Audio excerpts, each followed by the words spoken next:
Good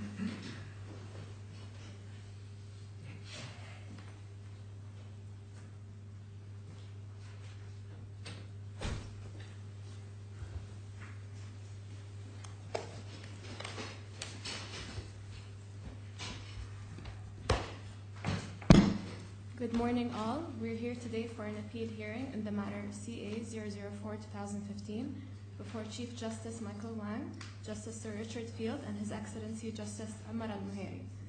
The appellant is represented by Ali Aidarus, International Legal Practice. Lead counsel is Mr. Michael Patrick Joyce.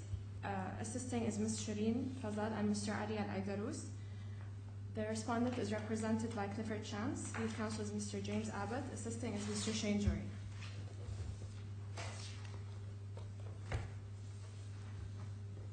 Gentlemen, are you ready to begin? I think we've been given a copy of your tentative schedule for the day, and actually, in general, I think that's acceptable.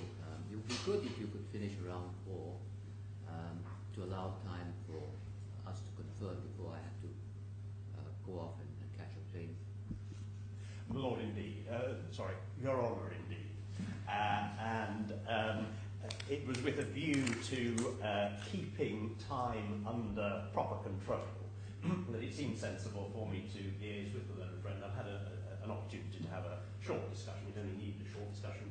We think that we can deal with it within that time frame.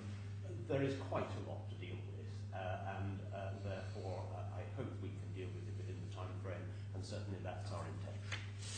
Your Honours, the parties have been introduced, and may I simply begin by saying that as far as I am concerned, it is a personal privilege to be acting as co-counsel together with Mr. Ali Aidarus. The remaining people on this side of the court are the assistants from Mr. Aidarus' law firm. Again, I've been particularly indebted to their assistance, given that I'm based in London, and they have looked after the arrangements extremely well. Mr. Abbott, who represents the respondent Standard Chartered Bank, has already been introduced. Your Honours, may I turn next to housekeeping, and that is simply to identify the bundles. There should be 3 appeal bundles which have been provided to Your Honours, complete with 2 further bundles of copy authorities which have been referred to in the written arguments submitted both by the appellant and by the respondent. There are some supplementary documents which are at the request of the learned friend. They were, the reason for their non-inclusion is because they were only available yesterday. So I don't take any point against the learned friend, but I do apologise to the court for having to introduce documentation which needs to be inserted. The documents in question need to be inserted in file 3 of the appeal bundles, and they are supplementary documents, as I say, requested by the learned friend yesterday. They relate to the Sharjah court proceedings, and may I hand those in? I hope they're in appropriate form. There should be 3 within that. Do you have one?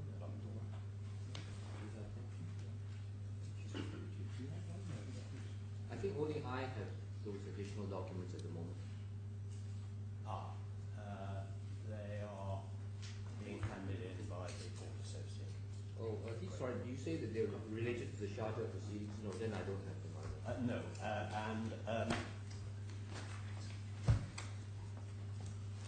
Your Honours, if they go into file 3,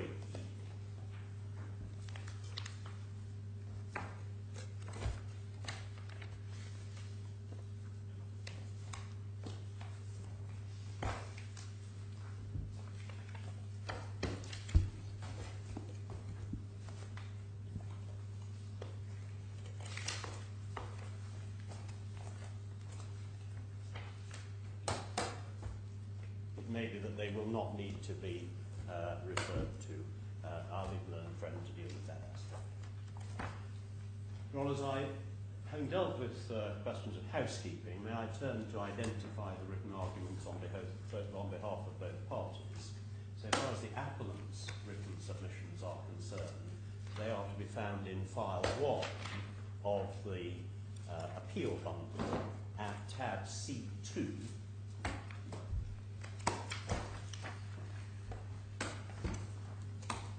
That is between pages 20 and 61 of that bundle.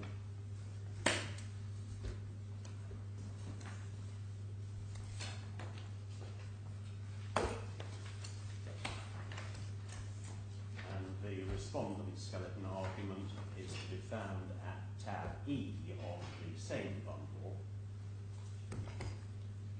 running between pages 62A and 62H.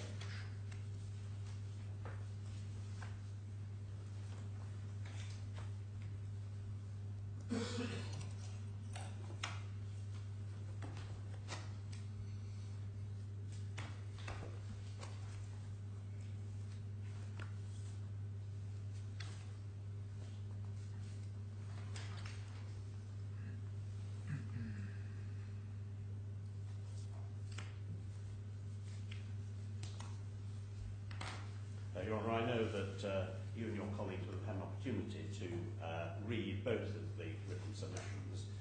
They do cover a lot of ground, and I hope that I can find a happy balance between taking the court appropriately to the elements of the written submissions without undue repetition or what I consider to be needless reading into a transcript of that which is already set out fully in documentary form. Your Honours, in essence, there are three broad topics which are covered by the submissions, and they are as follows. The role of the UAE Constitution and federal laws and the role of the federal courts. The second broad topic is how and where do the DIFC courts fit into the overall picture.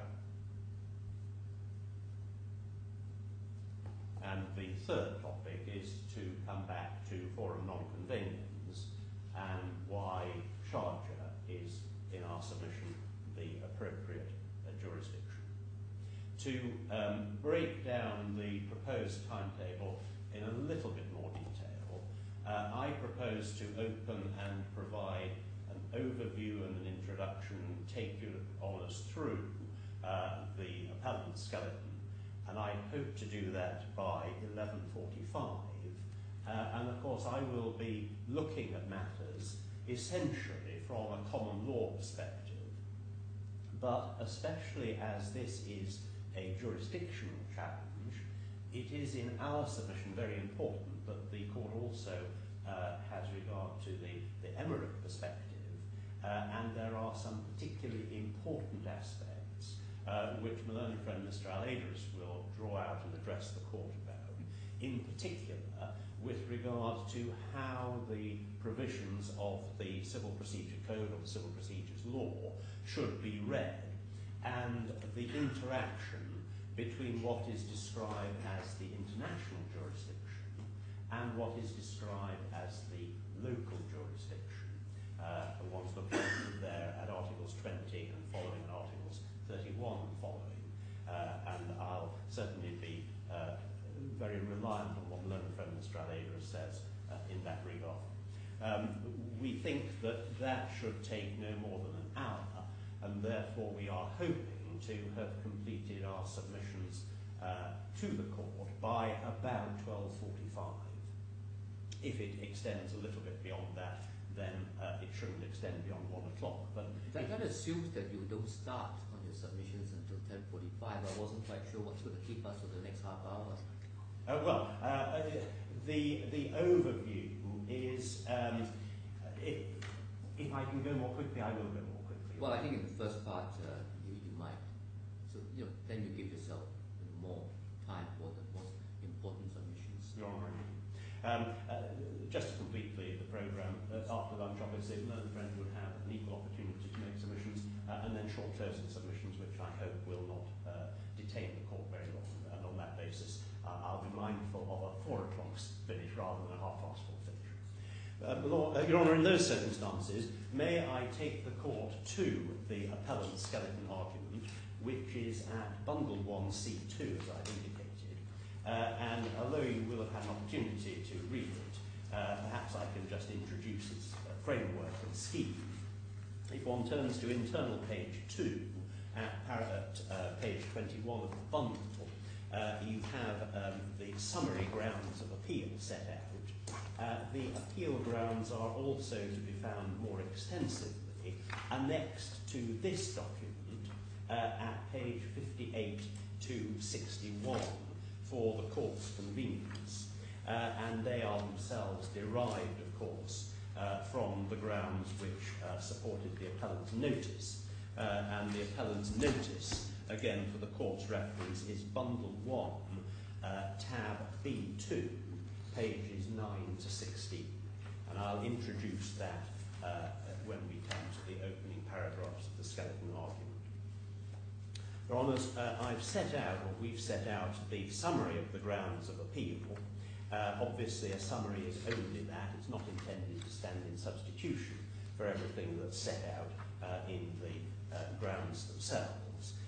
But I think that the scope of the appeal is fully sketched in, not only by reference to the summary, but also by reference to the written submissions.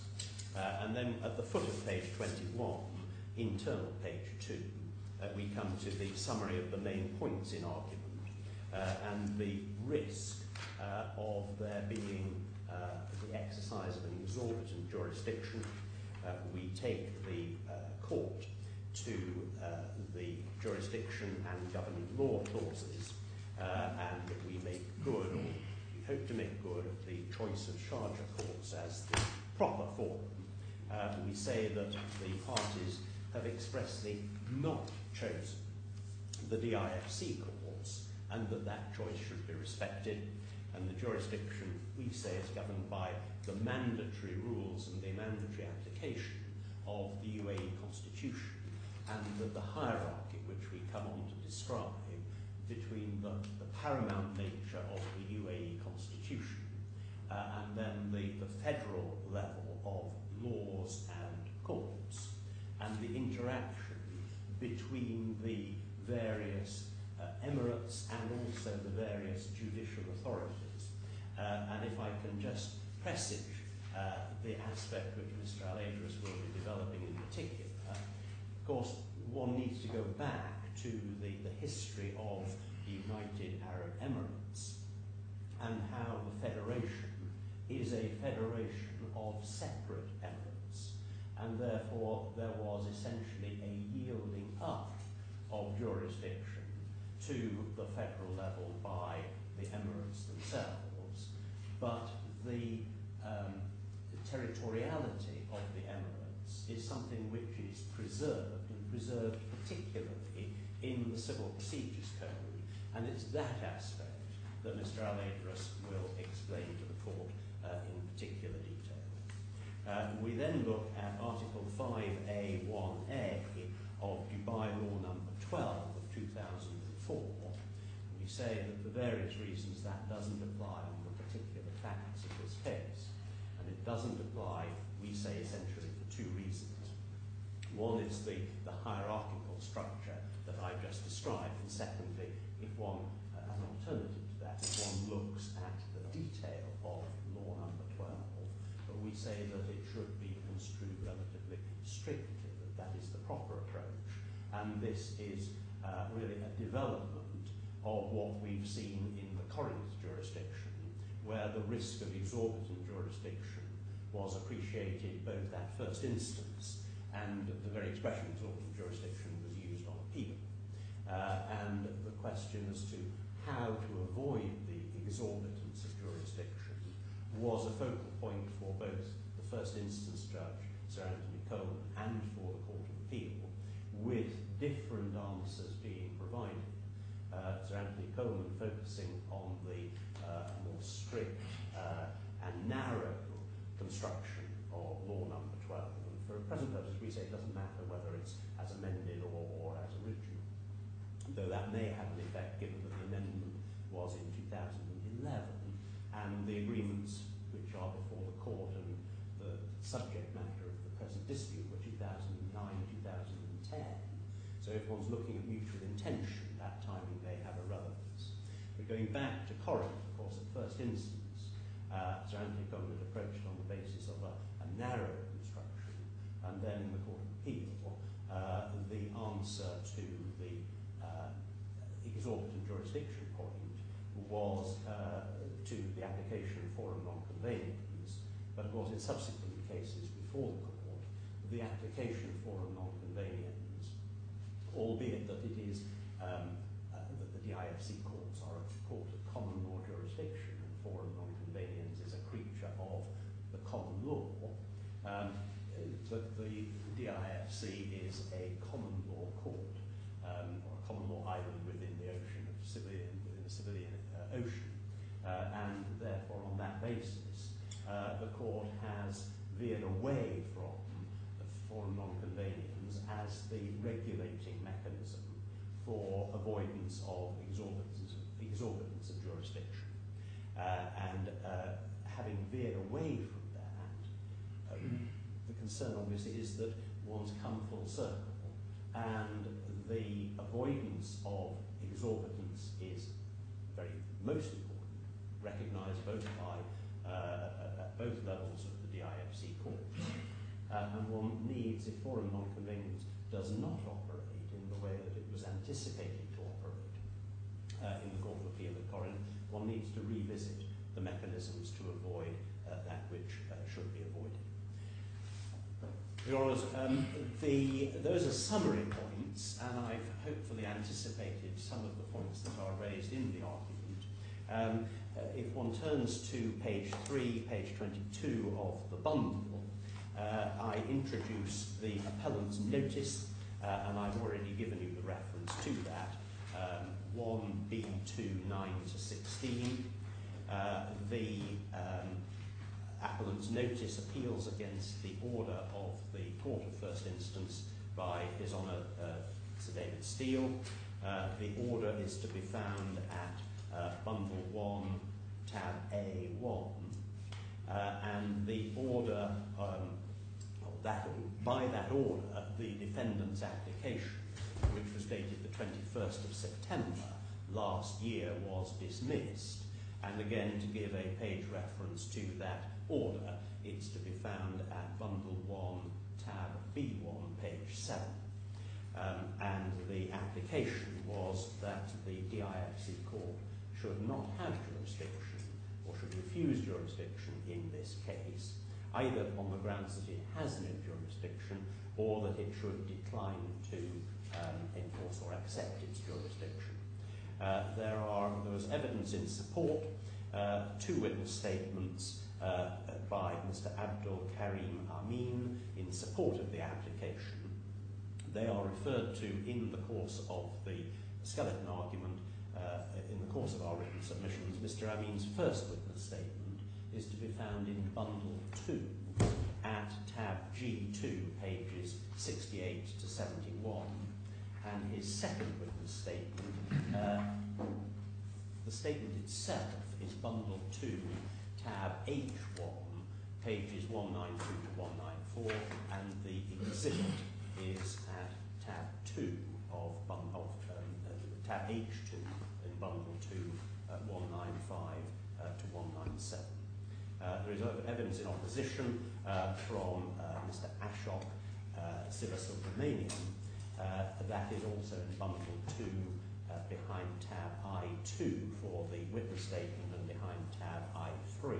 Why don't you just give us those references as and when they're referred to in your submissions? I'll take you to any particular passages, Your Honour, yes. And then the remainder of that page is simply an internal index. Your Honours, if I turn to page 5, the parties are introduced at paragraph 9 to 11. I don't think I need detain the court with those matters. The agreements are referred to at paragraph 11, and I'll take the court again to the particular passages in the agreements as we come to them. Taking the agreements in chronological sequence, we have the 2009 agreement, which comprises the offer letter, general terms, and banking arrangements. And they are to be found, if one looks at the offer letter, in bundle 2 at tab G3.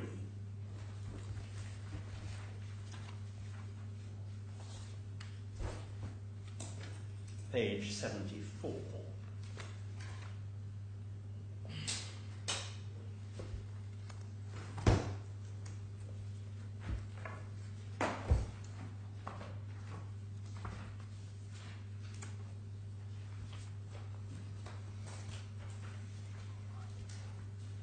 And the points that we make in relation to that letter are set out at the top of page 6 of our skeleton argument, page 25 of the bundle. The letter was drawn by Standard Chartered Bank. It was from and signed on behalf of Standard Chartered Bank Dubai, and the particular subscriptions to the signatures are set out. It provided the offer letter, in general terms should be together referred to as the facility letter, and it was addressed to IGP in Sharjah. The general terms, which form part of the facility agreement, are to be found at pages 75 to 102 of the bundle, same bundle, and looking at page 6, Your Honours will see that we have referred to various clauses and certain definitions in Schedule 1.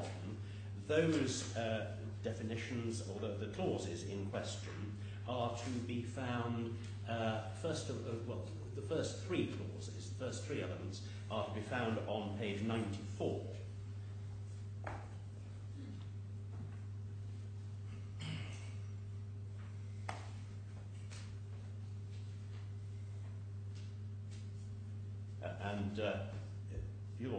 Your Honours can see paragraphs clauses 26 and 27 deal with governing law and enforcement, with clause 27.1 dealing with the jurisdiction of the courts. And I perhaps invite your Lordships to read paragraphs or clauses 26 and 27.1.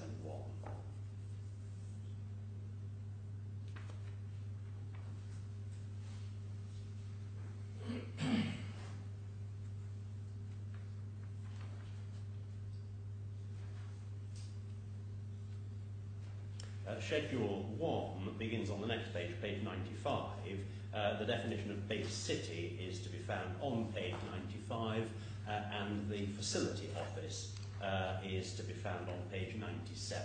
Again, they're very short, and having taken the court to those points, they're summarised fully in our skeleton. So far as the bank arrangements, the banking arrangements letter is concerned, may I take the court to the next tab, which is tab I, and internal tab I3, so to pages 244 to 248 of the bundle.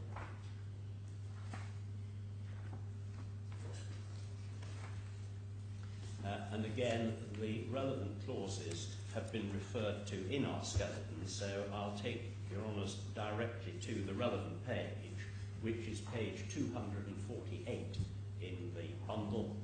And Your Honours will see that we've referred to clause 1b, which is top of the left-hand column on page 248, clause 11, which is a relatively short clause towards the foot of the left-hand column on page 248, and clause 17, which is in the middle of the right-hand column.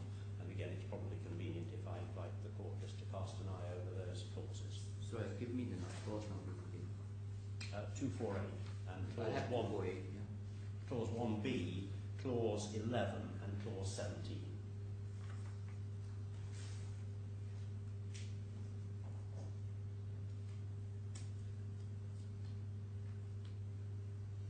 You don't want to explain the significance of the definitions in the context of the use of those terms in the particular. Well, we say that the branch means, as it says in 1B, the branch of the bank from which the facilities are made available. Well, that doesn't add anything to our knowledge. What is the significance of the word branch? What use do you make of it in your argument? Well, we say that as far as the Standard Chartered Bank was concerned, the matter was run out of their Bur Dubai office and their Bur Dubai branch, and that is in Dubai. Yes, but that's a matter of administration. Well, Your Honour, it goes beyond administration, because when one is looking at the terms of the agreement clearly identifies branch, and the branch was the Bur Dubai branch. Yes, it identifies the branch for what purpose? Well, that's what you have to show us. For the purpose of the whole operation of the agreement. That's a bit vague, Mr. Joyce. Come to it when you will, but I mean, I'm telling you that's what's bothering me at the moment. Well, Your Honour, I hope to be able to draw this together in paragraph 18 of the submissions, where we make good the points that we are seeking to lay the groundwork for by going through these particular clauses. But before I get to paragraph 18, paragraph 16 and 17 are short paragraphs, and they refer to Mr. Amin's witness statement, which is in bundle 2 at tab G2. The first reference is to page 69. So at G2 of which bundle, please? Of bundle 2, the same bundle.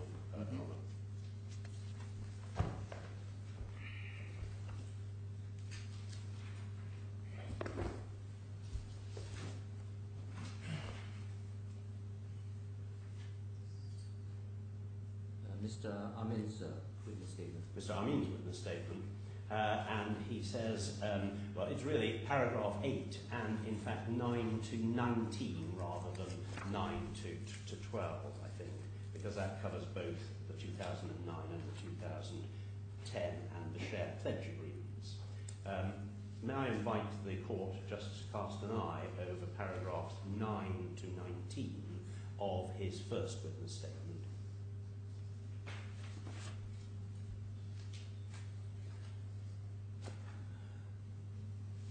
Which parts? Because a lot of it is just setting out the terms of the agreements. Well, the purpose of taking the court to this is because it sets out in more detail the relevance of the branch, and it establishes that in no shape or form did the relationship between the parties touch upon SCB in the DIFC. It was always SCB at the Bur Dubai branch, and one then has an arrangement, whether one looks at the 2009 agreement or the 2010 agreement, or indeed the share pledge agreement, where the relationship between the parties is between our client's IGPL in Sharjah and SCB in Bur Dubai, not in the DIFC, and that is the criticality, Your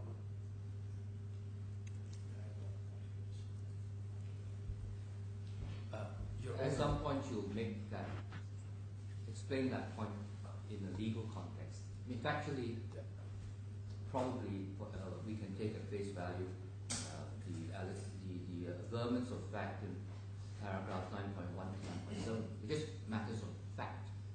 But what is the significance of these matters of fact in law? Well, this is exactly, I want to intervene here, Your Honor. The relationship between IGPL and Standard Chartered Bank, we are submitting, is between a branch of the Standard Chartered Bank located in Dubai. It's not a question of administration between DIFC and Dubai. It's a question of legal entity. The Dubai branch is licensed by the central bank as a branch and as a branch of a foreign entity which exists in London.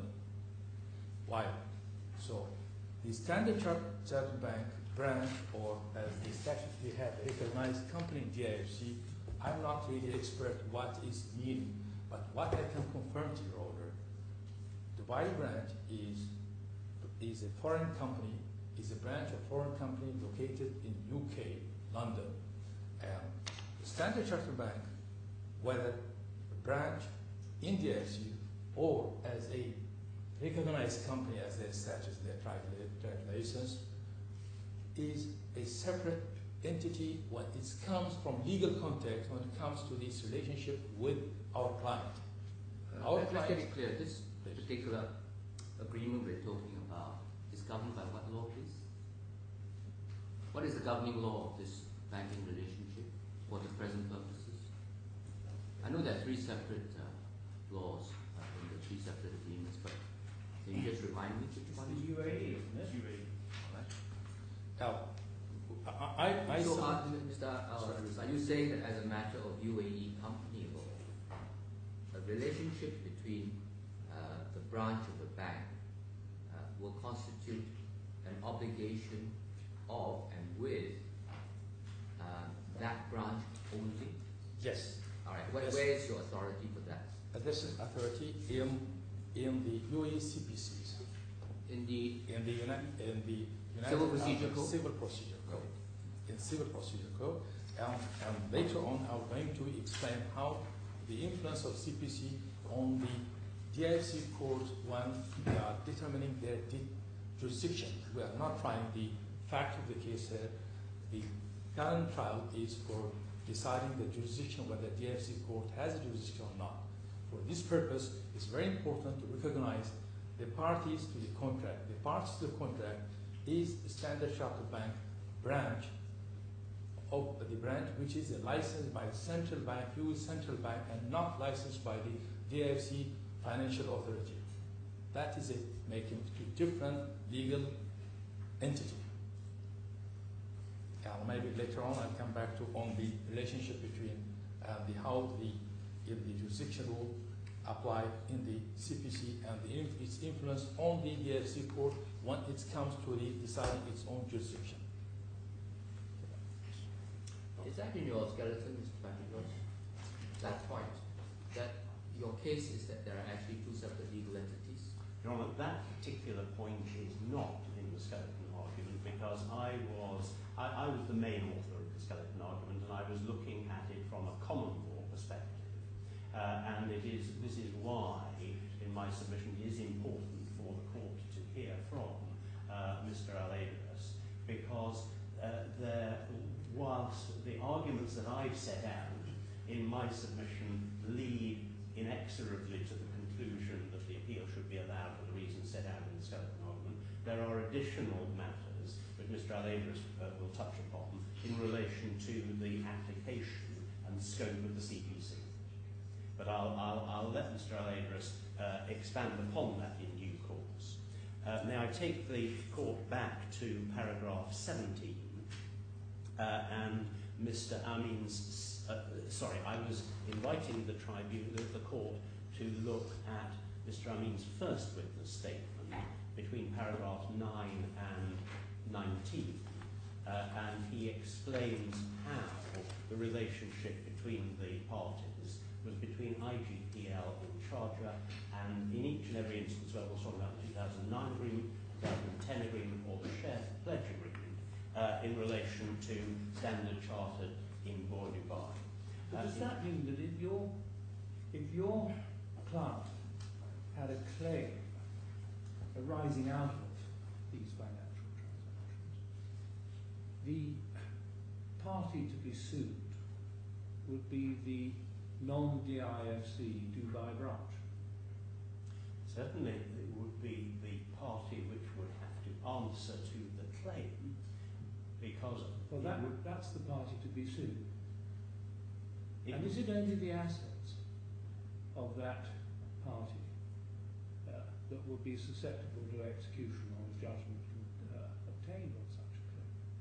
Or do you say you'd be entitled to look at the assets of Standard Chartered Bank generally? In that regard, Your Honour, I do defer to the learned friend Mr. Al-Adras, because of Dubai law, and it's a matter of scope of enforcement of a Dubai judgment. So that I would not want to tread on the toes of what the learned friend says in that regard. But so far as, whether, in essence, whether one looks at it from the point of view of SCB being a London-based entity, or whether one looks at it from the perspective of the Dubai branch being treated in UAE law as a separate entity, in my submission, by a slightly different route, but only a slightly different route, one gets to exactly the same conclusion, and I hope to make that conclusion good as I set out the particular elements that I rely on. Moving from Mr. Amin's first witness statement to his second witness statement, that is at tab H1, and that is the particular paragraphs relied upon 9, 11 to 12 and 14 are to be found on pages 193 and 194 of the second witness statement.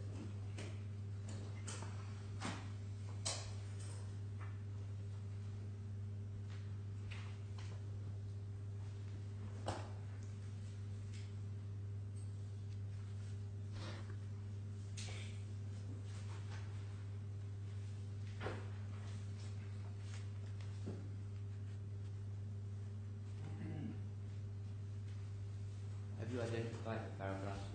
I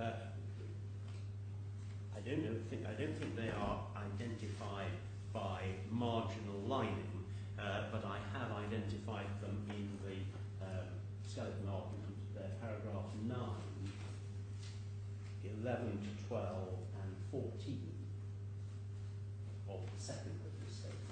Yeah, this is all factual. It is all factual. It is all setting the scene. I mean, what's important, surely, is what the agreement itself says, because that defines the scope of the contractual relationship between the parties, and especially who the legal parties to the contract are. Yeah. Well, Your Honour, can I take Your Honour to paragraph? So far, nothing has been said in either of Mr. Ali's statements that goes towards that particular legal point. I'm not blaming him for it, but I'm just saying that what his role in this forensic exercise is to just tell us the facts.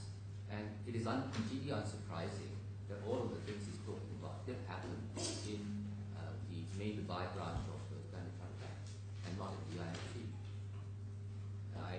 Subject to what Mr. Abbott may say, I assume that that's largely not disputed. In that case, I hope I can take the... So let's assume for factual purposes, everything to do with the relationship was being carried out through this branch in mainland Dubai. One, of course, has the jurisdiction clause, which is that it's subject to the laws of the UAE. It's not so much the jurisdiction as the governing law of the contractual relationship. That's a separate question for whether you can use the contractual governing law to create a legal entity out of a company not incorporated in the UAE. And the last time I looked for conflict of law principles, the status of a corporate entity is usually determined by the law of its incorporation. Well, Your Honour, there may be a refinement in that regard so far as UAE law is concerned. Well, I'm waiting to hear from Mr. In that regard, I depend on the Australia. But you realize our problem, because we've had no warning of this in your skeleton. You're going to run this point that it is actually a separate legal entity. Your Honour, perhaps we can hear from Mr. Al-Adris in that regard. Yes, I'm not quite certain that it's a good exercise in advocacy that we have the two of you popping up and down, if you don't mind my characterization. Rather than pop up and down. Usually you would do the submissions of you want to say, and then Mr. Al-Adris can have a clear run and develop his submission. I'm very happy to adopt that approach, Your Honour. You can flag out in your submission. I knew that Mr. Al-Adris wished to say something at that particular juncture. He indicated as such, and I felt that it would be impolite not to yield. No, he's given us the appetizer, now we want the main course from him later. I'm obliged, Your Honour. Your Honour, I wonder if in those circumstances I could take you back to the skeleton argument. And although they are matters of fact, and therefore they may be relatively uncontroversial, or indeed wholly uncontroversial, I set out the matters that we derive from the facts that we've just been seeing at paragraph 18, which is the foot of page 7, and going over through to the foot of page 8 of the skeleton argument, pages 26 and 27. We say, based on the facts that you've seen, based on the exclusive jurisdiction of the courts of the UAE, and based on the clauses of the banking arrangements letter and the general terms, that when the exclusive jurisdiction of the courts of the UAE are engaged, and given the fact that my client, our client, IGPL, is based in and carrying on business in Sharjah, the Sharjah courts are fully equipped to undertake the jurisdiction of applying the, they are fully equipped to respect the exclusive jurisdiction clause because they are courts of the UAE. For reasons that I'll come back to in due course, we say that although the IFC... But that goes towards the FNC argument, isn't it, rather than the jurisdiction argument? If the exclusive jurisdiction is within the courts of the UAE and properly defined for present purposes, the DIFC courts are only courts of Dubai, so that jurisdictionally the DIFC courts are only courts of Dubai. Within the constitution they may be within the geographic area of the UAE. But if we're right on that argument, in my submission it's not simply a foreign non-convenience point, Your Honour. It does go to jurisdiction, and on that basis the DIFC court is not the proper court to exercise jurisdiction. So we make that point in subparagraph 10 of our skeleton argument. And the flip side of it is really subparagraph 11 at the foot of the page. Because if the exclusive jurisdiction does not include the DIFC court on proper construction, then by necessary implication, the parties to that contract have contracted out of the jurisdiction of the DIFC and or have manifested a clear intention at the time of entering into the facility agreement not to submit to the jurisdiction of this court. We then go to on one analysis of our legislation, our jurisdiction is compulsory where Article 5A applies. So it's not a question of submission.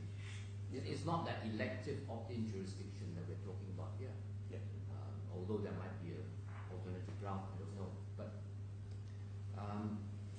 let's accept for the present moment, and I'm assuming that Mr. Abbott isn't going to seriously dispute this, that in the ordinary course of events, let's say absent the agreement, Sharjah courts would have jurisdiction because one of the parties is in Sharjah. Then you get into this constitutional conflict. So it's the conflict point that we are addressing in the context of the jurisdictional analysis. So let's accept that the Sharjah court would be able to deal with this case, right? So I don't think you need to spend too much time on that for the moment. But what you have to address us is one court will claim to have exclusive jurisdiction, and another court will also claim to have exclusive jurisdiction over the same dispute. And so you will submit how that conflict should be resolved. To anticipate the point in response to that, Your Honour, it goes back to the hierarchical structure which is inherent in the federal nature of the UAE. So that as far as jurisdiction is concerned, the jurisdiction of the federal judicial authority has ceded certain elements of that judicial authority to the Dubai judicial authority. And that applies in Dubai, and it applies so far as Abu Dhabi is concerned, it applies so far as Al Hemra is concerned. It doesn't apply so far as the other emirates are concerned, in particular for present purposes, Sharjah. Now, just give me a minute.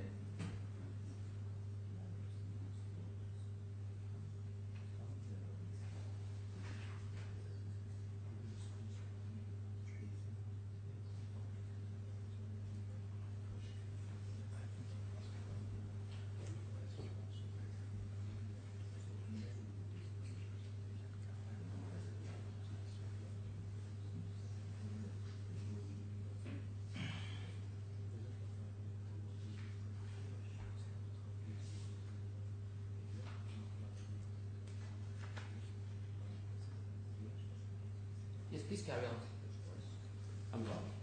And what we say is that so far as the DIFC courts are concerned, that court's jurisdiction is carved out from the jurisdiction which has been ceded down to the particular emirate. And on that basis, we say that applying the CPC, the proper court for the determination of the issue is the Sharjah court. And we say that the arrangement within the UAE is to avoid competition between jurisdictions in the UAE. It is a matter which is resolved by the application of the Constitution and the empowerment through the Constitution of the CPC. And again, that's an aspect which we will develop in due course. Your first submission is that the DIFC court has no jurisdiction, Correct. Full stop. Yes, absolutely.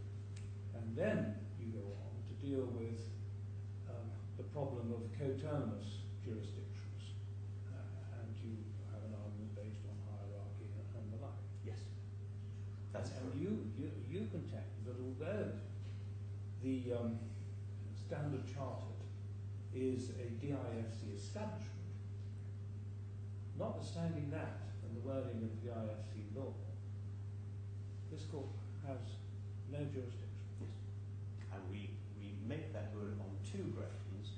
First of all is the hierarchical ground, that it never reaches this, because it never reaches the DIFC courts, because there is a clear demarcation within the UAE as a constitutional matter, which means that the courts of Sharjah are the proper courts.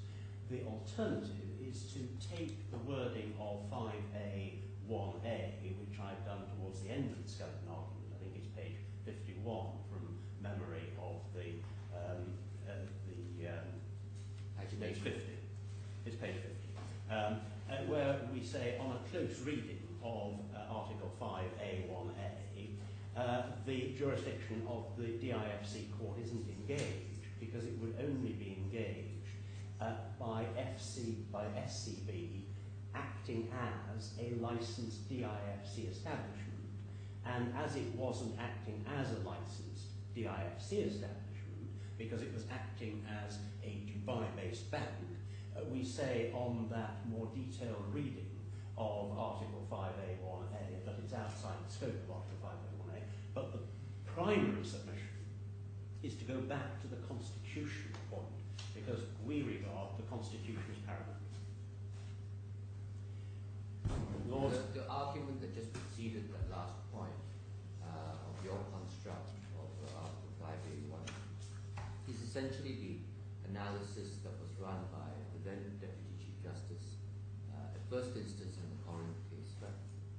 It is almost identical. Right. The reason why I say it's almost identical is because, if memory serves me correctly, we can look it up if need be, if memory serves me correctly, the Corinth case was based on the pre-amendment to 5A1A. We say that the amendment doesn't make any difference for these purposes. A close reading, which is the approach that Sir Anthony Coleman adopted in Corinth, is the right approach if the constitutional point doesn't succeed. And doing so, as we've set out in a rather extensive footnote, I'm afraid.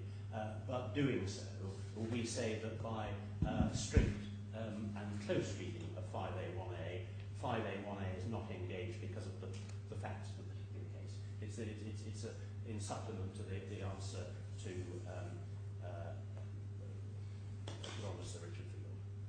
Of course, I think I'm right in thinking that the respondents, although their cases primarily founded on the fact that the Standard Chartered Bank is a DIFC establishment, I think they keep in reserve for contention that it was agreed between the parties that jurisdiction lay in the DIFC court. So, construing the words the courts of Dubai, or the Dubai courts in the agreements, includes the DIFC court. And accordingly, they would say, as I understand the position, that there was in any event an agreement that the DIFC courts should have jurisdiction. Well, we'll wait to see how they develop that. On the facts, I don't think there's a basis for that, and the argument, as I understand it, is premised on the need for an opt-out, and we say that that's wrong for the two reasons that I've summarised. One is the constitutional argument, the other is the close reading of 5A1A. Again, I'll respond to that in due course.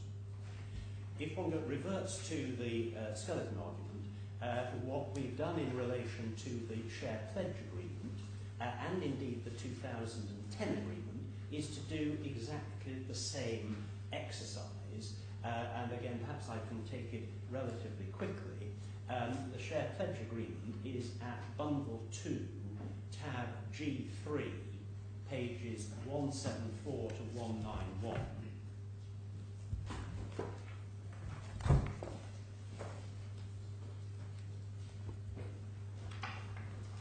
And again, at paragraph 20, we have referred to various...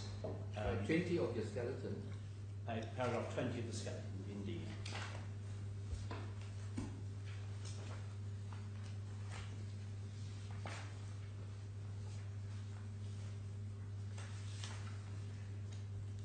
Paragraph 20 of the skeleton identifies two clauses and one provision in Schedule 3. Clause 2.3A3 is to be found on page 178 of the bundle. Clause 23 is at page 187 of the bundle. And Schedule 3, the particular provision which is relied upon, Schedule 3 is a short document itself, is at page 190. But I've summarised the effect of those clauses. So having given your honours the page references, I hope I can be forgiven for not taking you to the particular clauses, though I would read them in by express reference. And then at paragraph 21, again, although it is purely factual, I've sought to distill, certainly in the first instances, it's factual. If one looks at point 5 at the foot of the page, and in fact looks at page 187 of the bundle, that is the governing law clause for the share pledge agreement. Paragraph clause 23 is towards the foot of that page. This pledge and all non-contractual obligations arising in any way out of or in connection with the pledge, governed by the laws of the Emirate of, and then you can see that there's an alternative, Dubai or Abu Dhabi. Neither is scored through or otherwise deleted. And the applicable federal laws of the UAE, the pledge or irrevocably submits to the non-exclusive jurisdiction of Dubai courts. So at the foot of page 28 of the foot of internal page 9 of the skeleton argument, we say that a choice was to be made between Abu Dhabi law and Dubai law, but not the DIFC law. And the fact that there is this choice between the law of one emirate and the law of another emirate points strongly to it being Emirati law and not DIFC law which was being contemplated. That in itself is not significant, is it? The choice of law clause, as going towards any issue relating to jurisdiction. Well, it goes It may be relevant to FNC again, but is it relevant to jurisdiction? It certainly goes to what the parties intended at the time of entering into their contract. Why do you say that? Well, because if one has an alternative between the law of one emirate and the law of another emirate, and one of those emirates, namely Dubai, has itself carved out from its law a separate jurisdiction, which is the DIFC, then in our submission, the fact that you have an alternative between two emirates' laws militates strongly against the separate carved-out jurisdiction within one of those emirates' laws, But namely choice of DIFC. court and choice of law are two different issues, governed by separate principles. The one doesn't influence the other, unless some statute says so. And of course, that then comes back to the point which I've answered and is central to our argument, namely the constitutional point, Yes. and the close reading of Article 5A1. And I think I'm correct in saying that you actually have not identified the specific, that constitutional analysis has not been made in any detail in the skeleton. Oh, no, Your Honour, I'll take you to that. Yes, please do, Yes. because I'm not, I haven't quite taken in that argument, so I'm quite anxious for you to explain it to us. Let me take you to that argument, because if one, and I'd invite the court simply to read the same exercise that I've undertaken in relation to the 2010 agreement, which is again summarised at paragraph 22, and the points drawn out of the facts are set out at paragraph 24 of the skeleton argument. And then a taking stock of the facts is set out at paragraph 25, but Your Lordship Your Honour invites me to go to the law, and in particular the constitutional and federal system. And may I take you to page 14 of the skeleton, and the bold heading arguments on law, subheading jurisdictions and competences within the United Arab Emirates. And here we say that the legal system of the UAE is founded on a constitutional basis in the federal system. I don't think that's exceptional. And that the UAE constitution is paramount. Paragraph 29, we say that the allocation of jurisdiction is a federal constitutional and or statutory matter, and therefore any derogations from the constitutional provision, we say, have to be both express and construed strictly. The laws and jurisdictions of the UAE are, as I've said and already submitted, hierarchical, and we've set out an extract from the case of first instance. The case itself is to be found in Authorities Bundle 1, tab B2, page 102. But for present purposes, the point that is set out in the skeleton, the laws of Dubai and those of the DIFC are legislation issued by the authorities of the Emirates, whereas the CPC federal law is constitutionally superior to the laws of Dubai and the DIFC. In the event of any contradiction, as cited in the decision, in the earlier decision of 2013, the conflict issue should be referred to the USC, that's the Federal Supreme Court, for determination. Continuing with the same case, the 2014 arbitration decision, paragraph 32, we take the court to further paragraphs where the Court of First Instance agrees with the defendant that the USC has, amongst other powers, the authority to consider the constitutionality of legislation and regulations in general, if it's so requested, by any court in the country while hearing a relevant case, and the courts in the UAE should comply with the decision of the USC rendered in that connection as stated in Article 99 of the Constitution. And then there is provision in Article 151 of the Constitution, and it extends as is set out there, and the extract from the case continues in italics after the citation of Article 151. the constitutional provisions, 99.3, 121 and 151, are set out at an earlier paragraph in the 2014 decision, and we've given the reference to that. It's paragraph 21, and that is to be found at page 102 of the first authorities bundle. Going on to paragraph 34 over the page, we say, therefore, the supremacy of the UAE Constitution, the powers of emirate courts to refer disputes to the USC, and the binding nature of the USC's decision are all clearly established. We then go further with regard to the same case, the 2014 arbitration. These paragraphs are to be found at pages 104 and 105 of the authorities bundle, and summarising what the court of first instance there held. First, that it has capacity to consider the merits of an application that a conflict exists and whether it does. And I need to clarify that the next paragraph reference, which says 48, should actually be to 47. So it's paragraph 47 of the 2014 CFI case. Sorry, which paragraph? Bullet point 35. In paragraph 35, bullet point 2. The authority. 48 is. It should be 47. And sorry, the reference is to. It's to the 2014 case. Arbitration 001 of 2014. Right.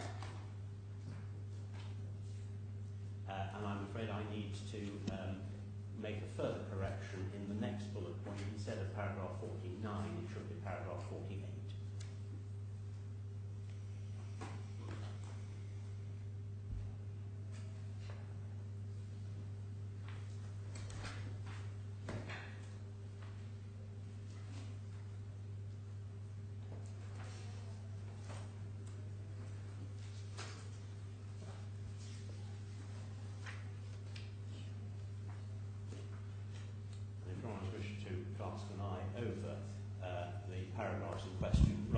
Paragraphs 46 and 59, it's the highlighted section on pages 104 and 105 of the authorities bundle.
The points that we draw out of that are elaborated over the page. If I can, or reverting to my skeleton argument, your lordships will see that there is a series of bullet points set out under paragraph 35 of the skeleton argument, which seeks to summarise the passage that I just invited your honours to read from the 2014 arbitration decision. And then, again, the same correction needs to be made to the reference in the penultimate line of paragraph 36. It should be to paragraph 48 rather than 49.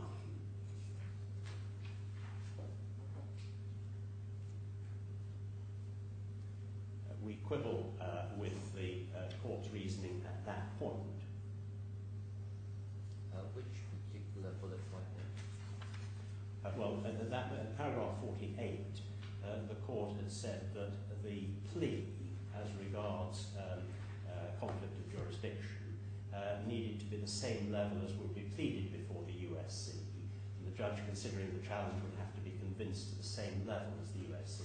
We say that that's probably not applying the right test, because in order to refer the matter to the USC, the test should be of arguability. and once the arguability test has been satisfied, then it is for the USC. But otherwise you would have one court really seeking to exercise the authority which is vested in the USC for resolving the conflict. Paragraph 37, page 17, we say it's submitted that the scope of application of the CPC and the capacity and jurisdiction of the DIFC courts are matters to be determined, and this goes back to the relevant hierarchy and the Constitution feeding into federal laws, feeding into emirate laws, and that is dealt with in a separate section, which I'll come back to.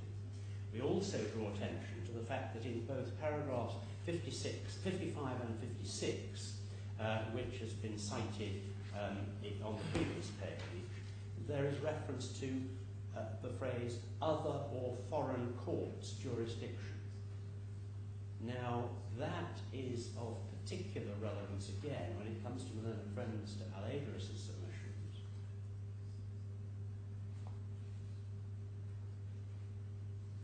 And what we say there is the underlined words clearly must refer to a jurisdiction other than that of a court in another country. And in the context of a federal state like the UAE, must be intended to encompass other courts exercising jurisdiction within the federation. Further, it should be noted that the court had deliberately added in brackets some words of amplification, namely, or is expected to in any way. Thus, we say, the principle expounded must apply equally to an anticipated outcome, and there is no need to wait for an actual outcome before the principle is applicable, i.e., the DIFC courts can decline jurisdiction at this juncture, and there's no need to have competing judgments, final judgments, in order for the conflict to be resolved.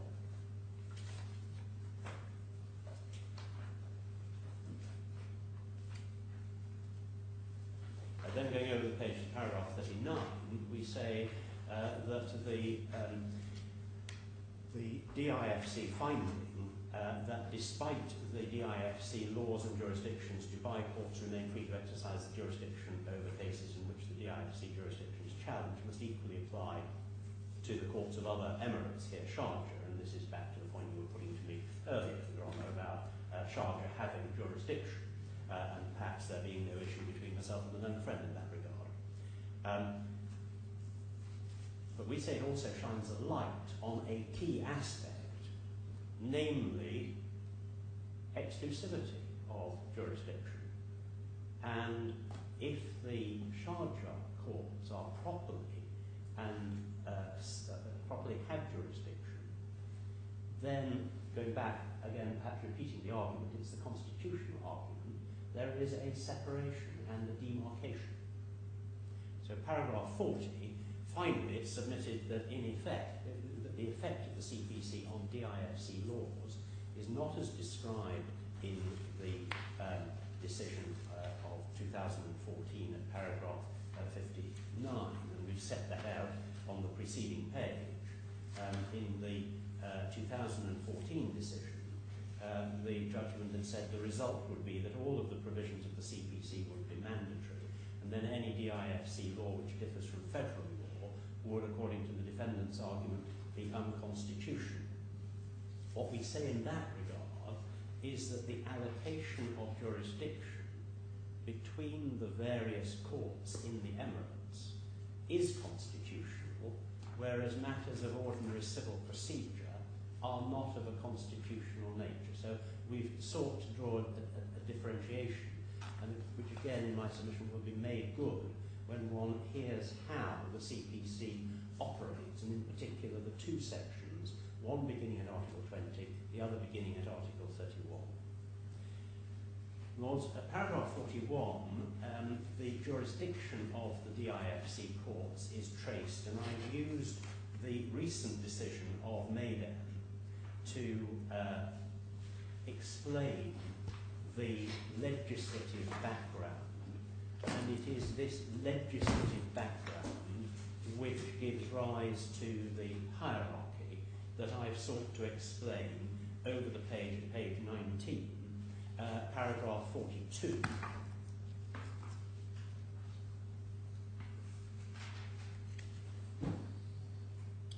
And having had regard to all of the statutory provisions that are set out in paragraph 41, we say that the DIFC Court appears to have placed particular reliance on two articles in Federal Law number 8, which empowered individual emirates to establish financial free zones, quote, subject to all federal laws with the exception of federal, civil and commercial laws, which is Article 3.2, and permitting individual emirates to issue legislation necessary for the conduct of the activity of those financial free zones. So that is an empowering statute, it's an enabling statute, but it isn't sufficient in our submission. Not sufficient for what? Not sufficient in the present context for the DIFC courts to have jurisdiction, because what has happened is that the federal law has been passed to enable individual emirates to set up financial free zones.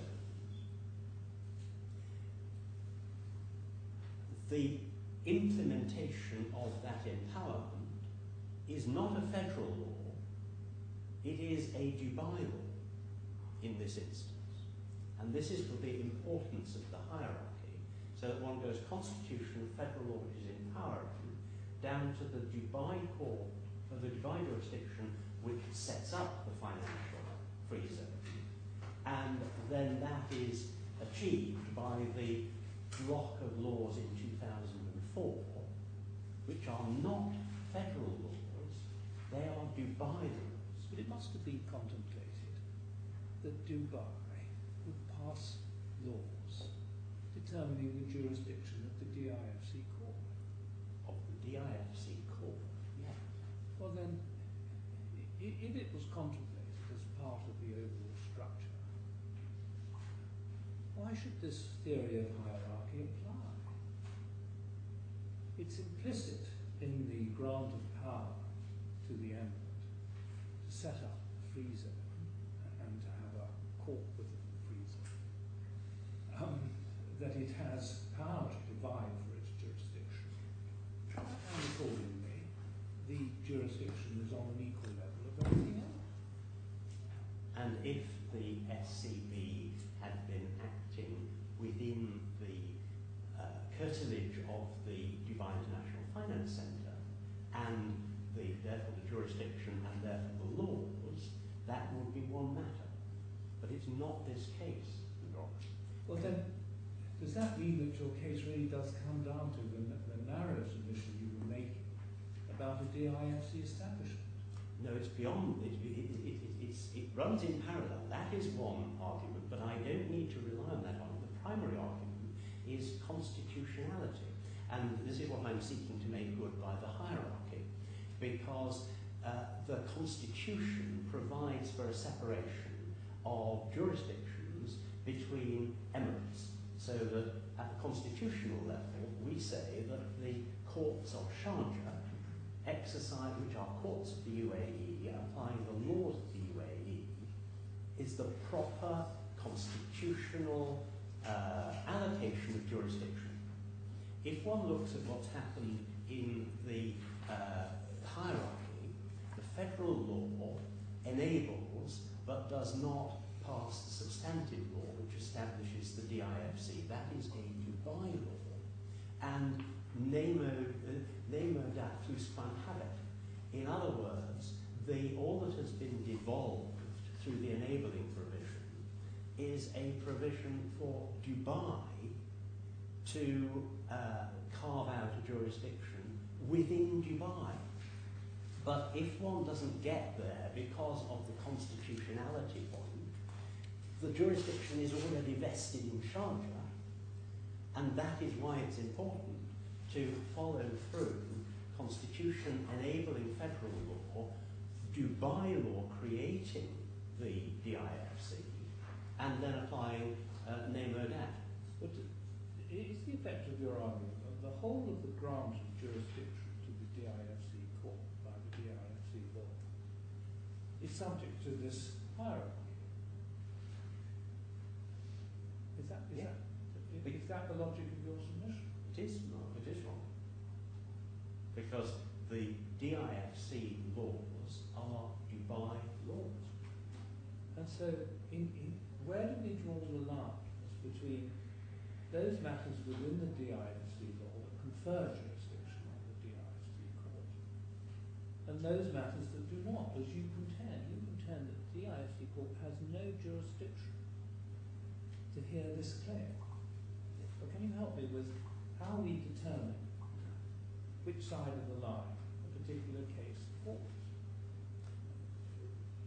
Yes, because if one looks at the laws which set up the DIFC, and in particular the Judicial Authority Law, that circumscribes the jurisdiction of the DIFC, Law number 12 of 2004. And one goes to that law, and it's a creature of statute, there's no inherent jurisdiction, and one looks at the law establishing the DIFC court to ascertain its jurisdiction. And if the case falls within the ambit of the Judicial Authority Law, then jurisdiction is vested in the DIFC courts. And as between the DIFC courts and the Dubai courts at the emirate level, there is an exclusivity. But that, in our submission, cannot affect the constitutional point which I make, and on that basis, jurisdiction already vests in Sharjah. So this is an argument to the effect that although within Dubai jurisdiction can exist within the DIFC court, if you like, on the same level as the other Dubai courts, if there is a court in another emirate which by some route or other has jurisdiction, then that is the exclusive jurisdiction, and the DIFC court has no jurisdiction in those circumstances. Because of the constitutional provisions. And again, Mr. Al-Ayrish will make this good, because that is core to the essence of the Federation. And it was that protection for the other emirates which was critical to the Federation coming into existence, the recognition and protection of each emirate's. Ms. Bashir, I don't know which one of you is going to deal with this question, but you keep on saying that there is this hierarchy and then there is a delegation. And if your end argument is that essentially the DIFC has gone outside of what powers were given to them by the federal government. So shouldn't you be taking us back to the source and origin of the federal legislation that authorized the creation of the DIFC and the terms upon which the federal government permitted the DIFC to be set up, and what are the limits of the legislation which can be enacted? The Judicial Are you going to deal with that, or is Mr. Al-Ayrish going to? Very well, I'm very happy to take you to the Judicial Authority Law.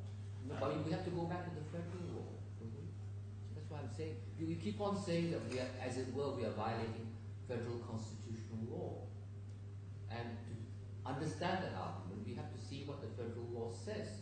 Well, we can start with the Constitution. The Constitution is in E3, which is Bundle 2 of the authorities, and the particular articles which need to be considered are Articles 99 to 105. Just a minute. Yes, no. Authority Bundle 2. Yeah, Bundle 2. Behind tab E3. Yes. Beginning at page 413, if I may, Your Honour.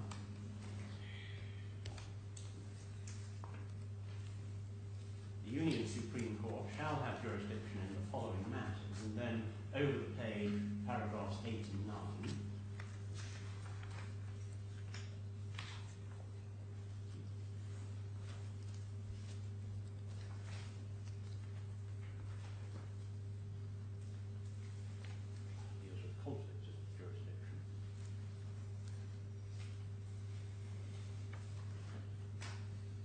say 99?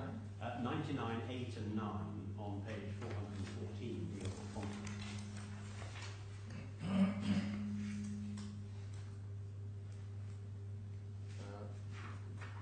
8 and 9 don't have any meaning in themselves unless you read the beginning of Article 99. Absolutely, that's why I took you to the outset, the start of Article 99, page 413.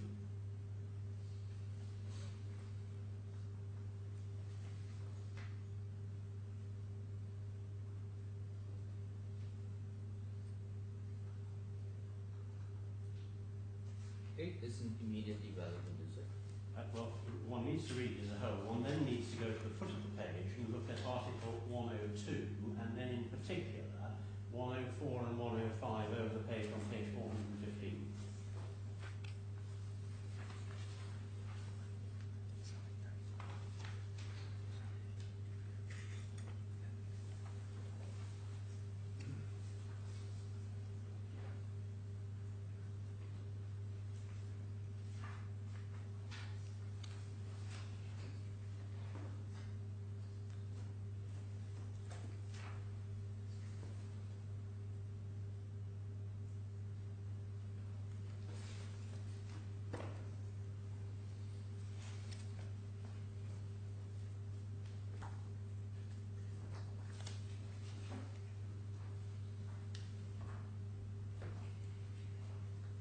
Article 104 is relatively easy to understand. I say so without full knowledge of the implications of what it says. But Article 105, my question is, the Union Primary Tribunals, are those what are now recognized as the Emirate Judicial Authorities? Dubai, Abu Dhabi, and so on. Is that what Article 105 is meant to refer to?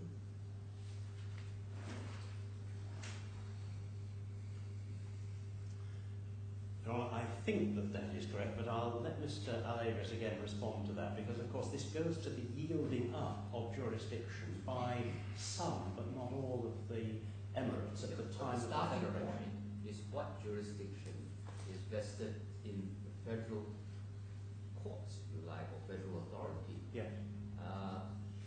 For example, it may well be that the federal, I mean, in the inferences that I draw from some of the provincial readers imply that the Constitution will provide expressly for what is their own exclusive domain at the federal level to be dealt with by the USC, not by any local emirate court or tribunal. Yeah. So we have to see the source of that authority, whether it was ever envisaged that federal courts from the very beginning said, unless otherwise stated, we're going to handle every case, every dispute that comes up in the entire UAE. And then you start derogating out of that. Is that how it works? In essence, yes, because of the constitution, the paramountcy of the Constitution and the way in which... We've all accepted the Constitution is paramount, but what does the Constitution say about the exclusive powers of the USC? Well, the USC is the Supreme Court, is the Union Supreme Court, it's the Federal Supreme Court. And I've taken it, Your Honour, to authority in the DIFC courts, which says that any conflict can be properly referred to the Federal Supreme Court, and the Federal Supreme Court is the right jurisdiction in which to resolve conflict issues. May I don't want to... No, I understand that. I mean, I understand the situation where two emirates are claiming exclusive jurisdiction, because all emirates claim exclusive jurisdiction when they have jurisdiction over the same dispute. And then you say, well, you send it up to the union. That part of it, I can understand. But the starting point is whether or not there's an ultra-virus allocation of jurisdiction to the DIFC courts, which in your submission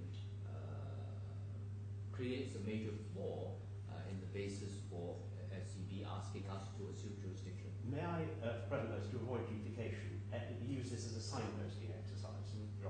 I've taken Your Honour to the Constitution. May I signpost to the court, and Mr. Alavris will develop the interrelationship, signpost to the court the preceding tab, which is E2, which is the civil procedures law. And you might as well deal with Article 3.2 of the federal law, which says that when you have free zones, then federal, civil, and commercial laws don't apply. They don't apply because the federal law enables the DIF, the Dubai Emirate in this instance, to create a financial free zone. One could have that in Ras Al Khaimah or Adnan or wherever.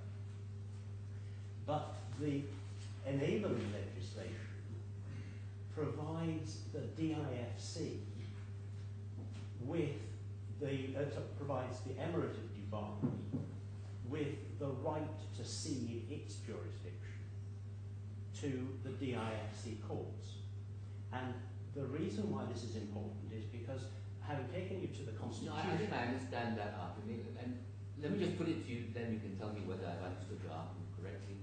This you make somewhere else, which you say that the DIFC court's jurisdiction cannot be any larger than Dubai courts itself would have. Yes. And since Dubai courts itself could not claim jurisdiction over a case over which under the applicable laws Sharjah court would have jurisdiction, then we can't have jurisdiction. I've understood your argument correctly, right? Yes. And the signposting is to go from the Constitution back to the Civil Procedure Code, and in particular, could I, for headlining purposes, take the court first to page 296 of the same volume.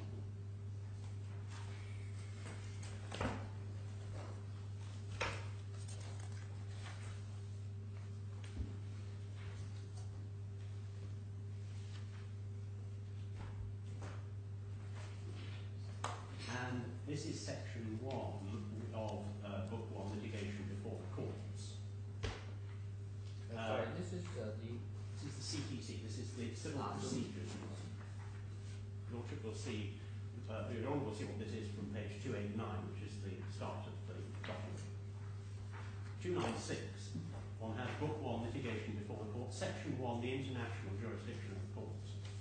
And that's articles 21 through to 24. Then you have section 2, which is by category and value. You don't need, for present purposes, to look at section 2. But then if you turn over to page 298, you have the local jurisdiction of the courts. Now, Mr. Alavris will make this good, but because of the particular federal nature of the UAE, when one is looking at 296, the international jurisdiction of the court, obviously that applies as between the UAE and other nations, but it also applies as between emirate to emirate and as between federal to any particular emirate. So that it's in my submission, it was a trap for my unwariness, in that I had thought that international jurisdiction simply was on the level of nation states. But the internationality of this jurisdiction is at emirate to emirate level. So that when you come to section 3 on page 298, the local jurisdictions of the courts, that is addressing the situation within one emirate only. And having having signposted that, I'll let Mr. Alavris develop that, but that is core and critical to our submissions. And then, of course, if one looks back to the judicial authority law, the Dubai law, that is law number 12, which is to be found at tab E1 in the same volume.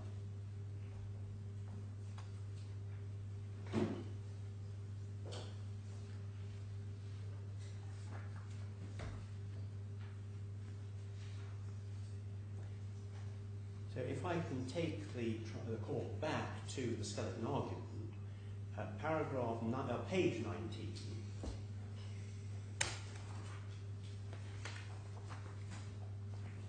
develops the principles. Right, page 19, it's page 38 of the bundle.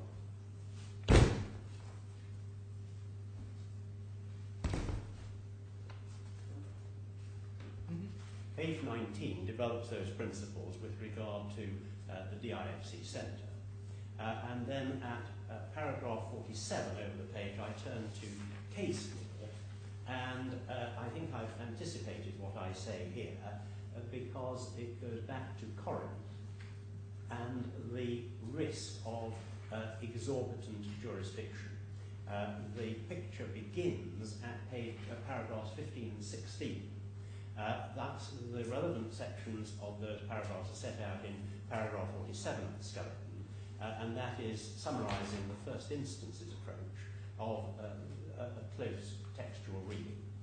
Then the Court of Appeal, as is seen from paragraph 49 of the skeleton, said no, the way of avoiding the exercise of jurisdiction, of exorbitant jurisdiction, was application of forum non-convenience. Thus in Corinth, I draw the strands together, foot of page 20.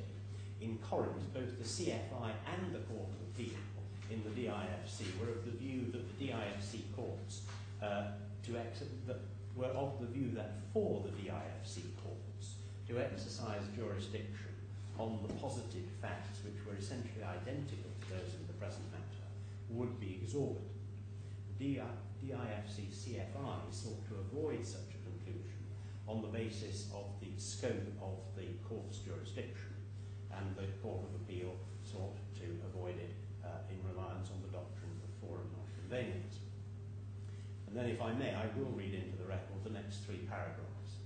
If the DIFC CFI's reasoning in Corinth is to be rejected for the reasons advanced by the Court of Appeal in that case, and if the Court of Appeal's reasoning is now to be rejected because of the non-applicability of forum non-convenience, then the upshot would be to invest the DIFC courts with the very exorbitant jurisdiction that both the CFI and the Court of Appeal in Corinth had sought to avoid.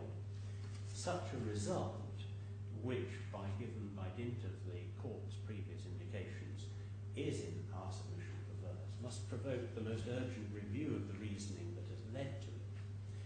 In our submission, the imperative should be for the DIFC courts to avoid laying claim to an exorbitant jurisdiction. And whether that's done by preferring the Court of First Instance route or the Court of Appeal route is of a secondary nature. But on consideration and revisiting this issue, our primary submission is that it should be on a strict approach, and this is leaving aside for present purposes the constitutional arguments that we've what's the Court of Appeal in Corinth, when it talked about forum non-convenience, contemplating a situation where there would be an alternative forum, but not within the UAE, and was not contemplating a situation where you may be able to postulate another forum, but within the UAE. I think the example they gave of exorbitancy, which you set out in paragraph 47 of your skeleton, seems to be focusing on a situation where a courts outside the UAE would be a competing forum. Yes, I accept that point, Ronna, but that is why that's why I took you and anticipated what Mr. Al-Abrish will say about the CPC and what the phrase international jurisdiction means in the context of the UAE. But your hierarchy goes to, well, there's no jurisdiction at all, and you don't get into it to foreign law. There are several routes to Rome, yes. Go on.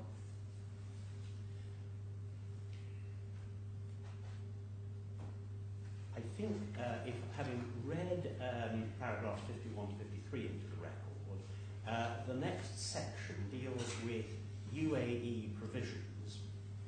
We now have formal translations, and they are to be found respectively, as far as paragraph 54 is concerned, at Authorities Bundle 1, tab A5, and as far as paragraph 56 over the page is concerned, at Bundle A1, tab A4.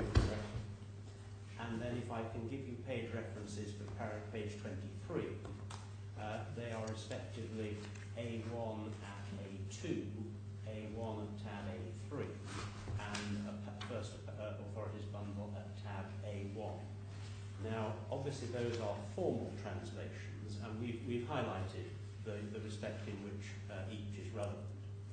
But they make the points that are summarised in each of the subparagraphs of paragraph 56. Just turning back to the first authority, which is a Federal Supreme Court appeal authority, it establishes, as we say, that allocation of jurisdiction between emirates is a federal matter, and it's a matter of public policy. The second domestic case relied upon, as we say over the page of page 23, establishes the territoriality of the limited jurisdiction of the courts of Dubai, including for this purpose the DIFC courts. The third and fourth authorities establish, are very similar to the point made at point 2 above, and demonstrate that what is said holds good not only so far as Dubai is concerned, but applies to all other emirates. And then I need to go back and look in the next section at what is meant by a court of the UAE. And you'll recall that this arises out of the agreements that we've already looked at, in particular the first agreement. And the question can only be analysed by looking at the hierarchy. I've made my submissions in that regard, and this draws this differentiation between the constitutional perspective and the jurisdictional perspective. And paragraph 61, I don't think I need take you to, because that is the paramountcy of the Constitution. Paragraph 62 is the yielding up point that I've already described. And the conclusion of that line of reasoning at paragraph 63 is that the Sharjah courts are ipso facto a court of the UAE. Dubai is in a different position, and this is the nemo dat quisquam habet point. The emirate of the Dubai, as we say at the foot of the page, can have no greater autonomous jurisdiction than that which is expressly ceded to it. Again, that is building on points I've already addressed the court on.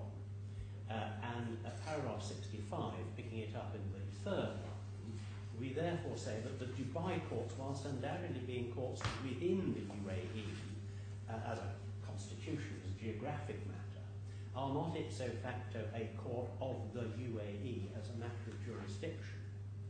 And we make the point, we amplify the point at the end of that paragraph, because in exercising jurisdiction under the Dubai Judicial Authority, the Dubai courts are properly to be considered a court of Dubai, not a court of the UAE, because in that regard Dubai courts are applying Dubai law, not UAE law.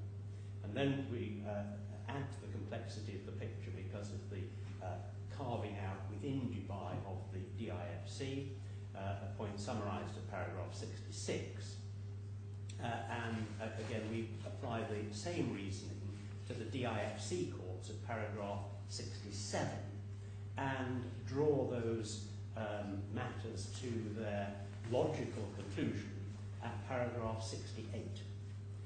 We then, in paragraph 69 to 71 over the page on page 26, look at the proceedings before the Sharjah court, and you have the up-to-date material in bundle 3 in that regard. Just looking at paragraph 71, if one can see that there are certain bracketed points 1, 2 and 3, and I think instead of no it should be every, it should read point 3. Paragraph 71, point 3, 4 lines up from the foot of that paragraph, and or 3. Every. because every federal or local court in the UAE should abide by the boundaries of its proper jurisdiction.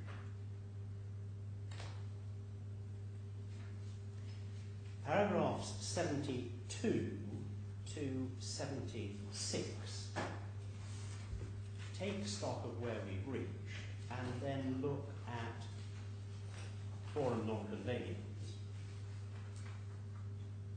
And before we get to forum non-convenience, we need to look at the Allianz case. And the facts of the Allianz case are summarised at the foot of the page in paragraph 77. It arises from a reinsurance policy concluded in the DIFC by Allianz's DIFC branch, but the policy contained neither a jurisdiction clause nor a governing law clause, and the principal place of performance was also the DIFC. There was a jurisdictional issue, and the various contentions are set out. And what I've sought to do here, because we do say that the Allianz case needs to be looked at very carefully, I have taken paragraph by paragraph, and I'm happy to walk the court through the reasoning of the analysis, equally, and maybe for reasons of time, because it is all set out in these paragraphs, I am happy to expressly incorporate what I've set out here, because I'd simply be reading into the record what I've written in these paragraphs. You're reading into the record what is already in the record.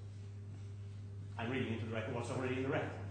So in those circumstances, duplication is unnecessary, and I would simply invite the court to look at paragraphs 78 and following, matching it up with the Allianz case, which for the court's record is in the first authorities bundle at tab B5.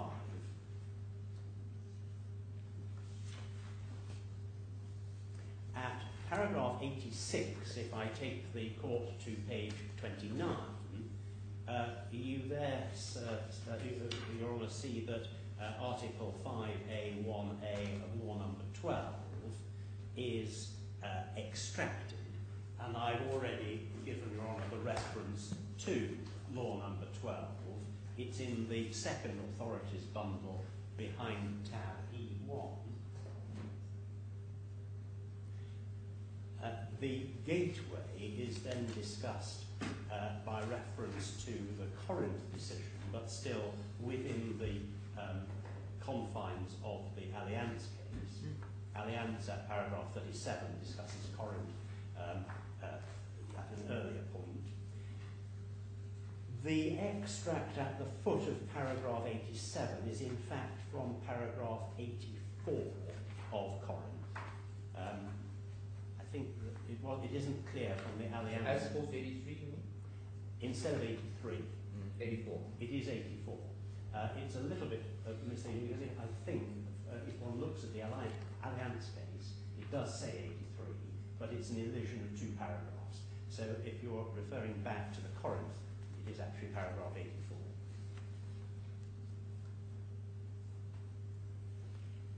And then on the facts of the Allianz case, which I've sought to summarise at the outset of this section, the Court of First Instance found that the jurisdictional gateway provided by 5A1A had been met. But of course there are substantial differences between the factual circumstances of Allianz leading to the legal test in 5A1A being satisfied and the present case. And that's the relevance also of the facts which we saw in the 2009 agreement and in the share pledge agreement and in the 2010 agreement. Also, of course, there is a jurisdiction and the governing law clause, and the points are made in paragraph 89.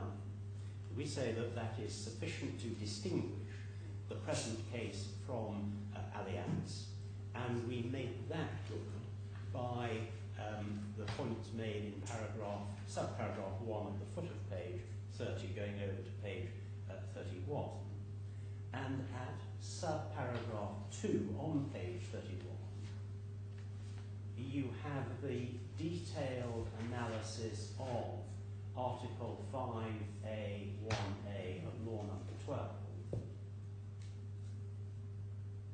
and this goes in essence to support the analysis of Sir Anthony Coleman at first instance in Corinth, and to establish that on a close textual reading of Article 5A 1A, it is not sufficiently wide to apply to the facts of the present case. As you put to me earlier on, Your Honour, it's really an amplification of the approach that Sir Anthony Coleman took. And it's explained fully, our approach is explained fully in subparagraph 2 and the footnote, and again, short of reading it into the record, if it's there. We then make a point at the foot of page 31 going over to page 32, which is the retrospectivity point, namely that any amendment to Article 5A 1A, insofar as the amendment does make a difference, our primary case is it doesn't, but if the amendment is of materiality, then of course we're looking at the mutual intention of the parties. Where is the amendment get dealt with in your skeleton piece? It's the subparagraph 3, where at the time of entering into the agreements the parties have included both jurisdiction and governing law clauses, the mutual intention of the parties as to jurisdiction is to be determined by reference to the laws that stood at the date of the agreements, not by reference to the laws it might subsequently have been amended, as such amendment cannot have been in the contemplation of the parties at the time of agreement. In particular, if on a proper construction, Law Number 12 was originally enacted, and as current in 2009 and 2010, provided no grounds to assert that the DIFC courts might claim jurisdiction, it's impermissible for either party, here SCB, to rely on that subsequent change of law to assert that a court, here the DIFC courts, has jurisdiction. Which amendment are you? The amendment was by Law Number 16 of 2011. Yeah. Which gateway did that introduce, remind me? That was just the opt-in, wasn't it? That was That was to enlarge the jurisdiction. Yes. Yes. And that was the opt-in. That was Yes, by the indeed. following amendment. Indeed. I then revert to the Alliance and Forum non-conveniens. Again, I've gone through paragraph by paragraph, and I again invite the court to read the detailed submissions, which, as you can see, go through paragraph by paragraph and conclude, so far as Alliance is concerned, at paragraphs 110, 111, 112.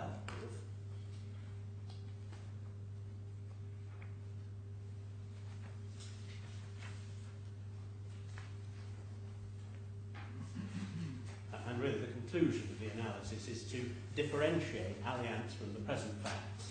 And as we say on the present facts, this is reading from the conclusion of paragraph 111 on page 37. On the present facts, the application of the Constitution and federal laws would lead unquestionably to the conclusion that the DIFC courts did not have jurisdiction. Thus, there ought to be no reason to call on the ultimate cure-all provided by the USC jurisdiction. And we say that Alliance was factually and case-specific. If we are pushed back to the alternative forum non-convenience argument, then if one looks at Mr. Amin's first witness statement, which is in Bundle 2, G2, page 70,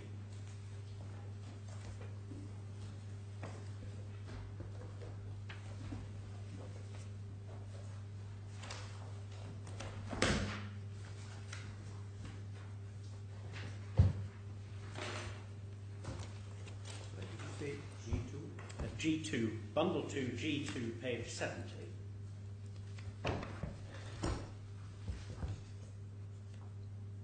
One has the points in relation to most appropriate forum gathered together in paragraphs 17 and 20 to 24 on page 70.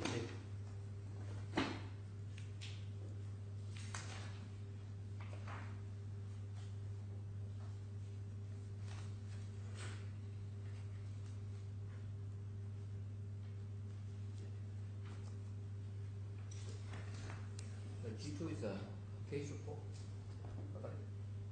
Right, this is, I was taking the court to Mr. Amin's first The witness. appeal bundle, right, or the authorities bundle? The appeal bundle. Bundle 2 of the appeal bundle. G2 in the appeal bundle.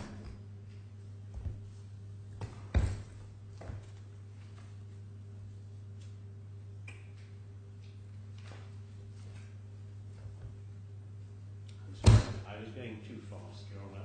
Which paragraph? I wanted to give my learned friend Mr. Ali a sufficient crack of the whip, and I went too fast. It's the appeal bundle, G2, page 70.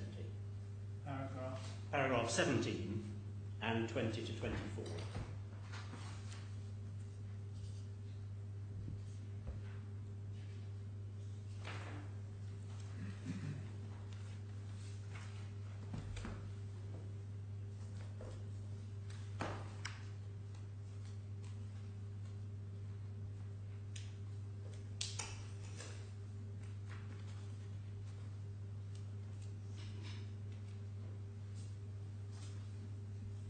These are the FNC arguments.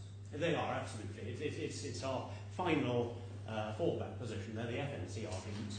And what we've also done is taken His Honour Sir David Steele's reasoning from the scheduling reasons. And that's to be found in Bundle 1, Appeal Bundle 1, in particular at pages 5 and 6 behind tab A.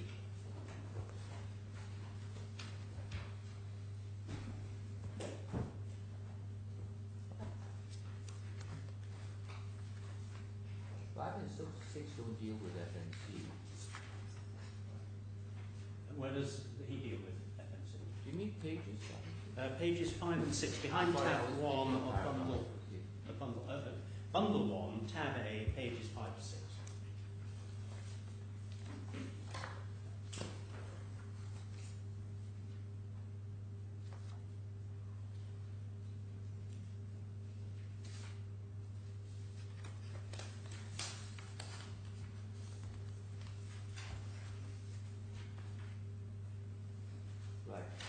And what we've done is we've taken each of those points and sought to answer them on page 38, internal page 38 of the skeleton argument, page 57 of the bundle.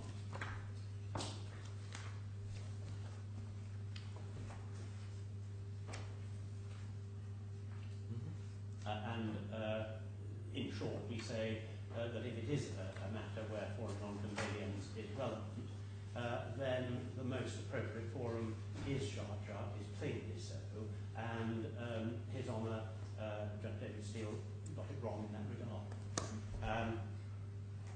Unless I can assist you further, those are my submissions based on our skeleton, and I yield the floor to my co-counsel. Well, before that, can we just hear from you? What is your position, or how do you justify the withdrawal of the concessions that were made by your predecessor? We say that it's a matter of jurisdiction, and if one looks at, in particular, the domestic authority in this regard, it's set out in paragraphs 54 and following. If I can take the court back to page 21 of the skeleton argument.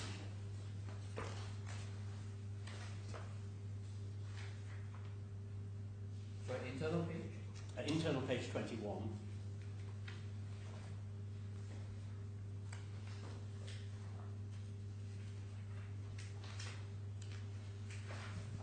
Yes.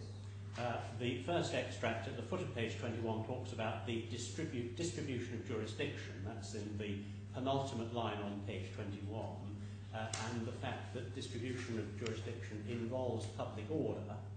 And then going over the page to the next paragraph, it may not relinquish its jurisdiction, nor may it deprive another court of jurisdiction, and that is pursuant to the provisions of the Constitution.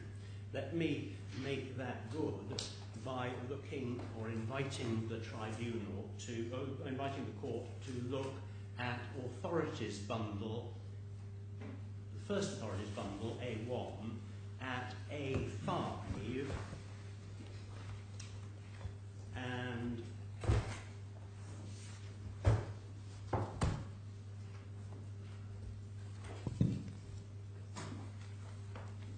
at page 65.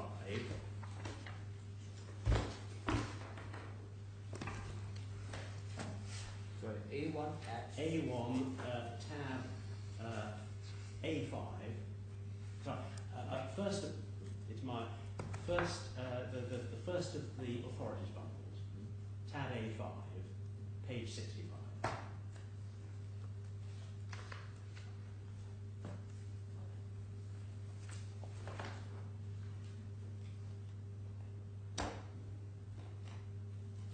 And it's highlighted. It's the first paragraph, and if one looks about 10 lines in, on the left-hand margin, there's a sentence beginning, therefore each court, whether affiliated to the Union or to any one of the local judicial bodies in Dubai, must abide by the borders of its territorial jurisdiction without any negative or positive violation.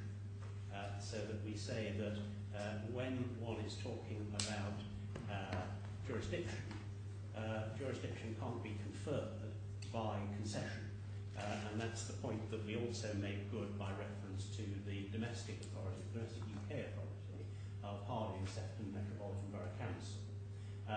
But we say that it's very clear from the UAE law that you simply can't confer jurisdiction by concession. You can concede a point of fact, you can even concede a point of law and be held to that concession. But concessions as to fact and concessions as to law are of a quantum difference to a concession as to jurisdiction, and we are entitled to resolve. But this is a matter of procedure governed by the rules of this court and of the DIFC. So what is your submission on your client's entitlement to withdraw their concession before this court? Well, our submission is that this is... What's the authority? Well, because this is a UAE authority, and I'm telling you that the question of whether or not you can withdraw your concession is going to be governed by the IFC law. In that case, I would rely on the law of England and Wales, Yes.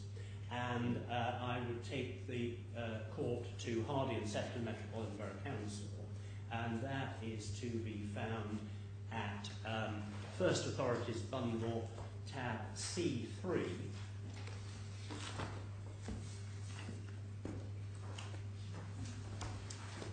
Not dealt with in your skeleton.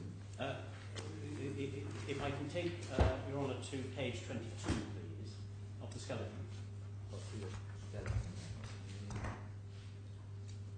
The internal page. Internal page 22.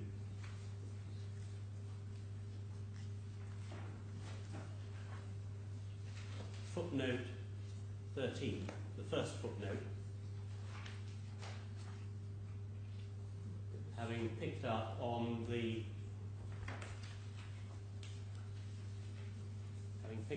all of the UAE authorities which establish that jurisdiction cannot be conferred by concession, we take the court both to previous decisions of this court and the two paragraphs in Hart, paragraphs 33 and 35, and also paragraph 62 in Talim. Just a minute. We're at 33 to 35 of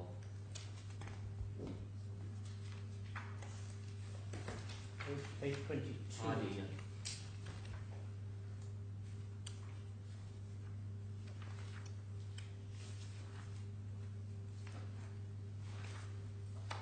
Forgive me, which paragraph in the judgment of Hardy? In Talim, it's paragraph 62. Where's Halim? Yes, where's Talim? Talim is B8.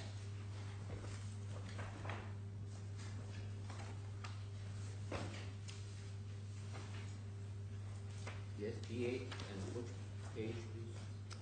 228.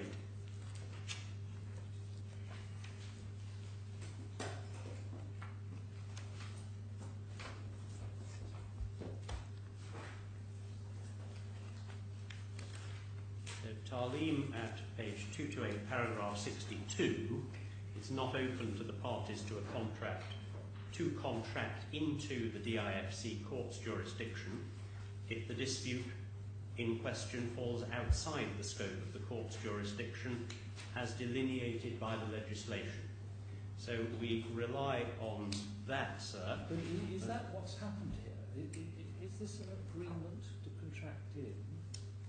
Rather, there's been a legal concession as to a legal justification for jurisdiction. It looks as if the concession was made on the basis that the Standard Chartered Bank was an establishment for the purposes of the jurisdiction. And that's not really an agreement to confer jurisdiction. That's a concession made in the course of serious piece of litigation.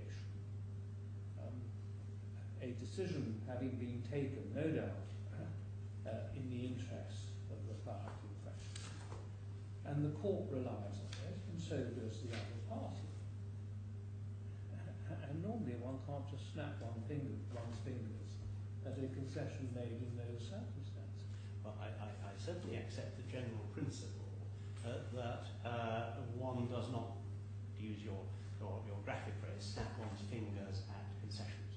The points that I would make in response, Your Honour, are as follows. One must look at the nature of the concession, whether it's a concession as to fact, whether it's a concession as to law, or whether in this instance it is a concession as to jurisdiction. And whilst Your Honour is absolutely right that there is a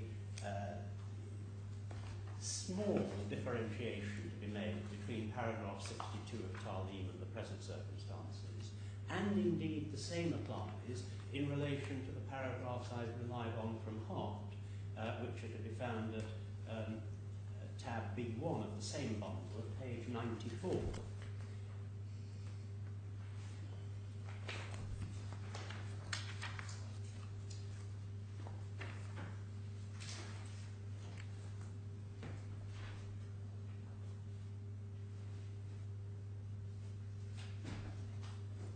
But in paragraph 33, it is page 94. In my judgment, the effect of RDC 12.5 is analogous to that of the submission jurisdiction. It is in substance a deemed submission, and as such essentially a consensual acceptance of such jurisdiction. However, such consensual submission to the court's jurisdiction cannot extend the scope of that jurisdiction beyond that accorded by such national laws as confer jurisdiction on the court. Thus, for example, whether proceedings may have been properly served on the defendant, or whether parties are bound by a foreign exclusive jurisdiction clause, and what we say that is indeed the case in this instance when one properly understands the Civil Procedure Code and the Constitution. An omission to comply with RDC 12.5 would preclude the defendants from relying on defective service on the terms of the jurisdiction clause as a bar to the court's jurisdiction on the ground for any declaration of no jurisdiction. In both such examples, the court would have had jurisdiction were it not for the procedural defect or the binding jurisdiction clause. And then going on to 35, although remarkably there is no note as to this principle in English civil procedure. Why? I think I've got the relevant passages out of the second case, the English case. well, Hardy accepted the Metropolitan Borough Council. let me take you to that. It's 276 to 270. It is. It's page 276 or 277. 277. I do not in any way underestimate the importance of the principles explained in the two preceding cases. These principles will often be applied when appeal to this court. However, the present case is different in at least one crucial respect. The point at issue concerns the jurisdiction of the tribunal. Jurisdiction cannot generally be acquired by concession. What's the difference between concession and submission to the jurisdiction?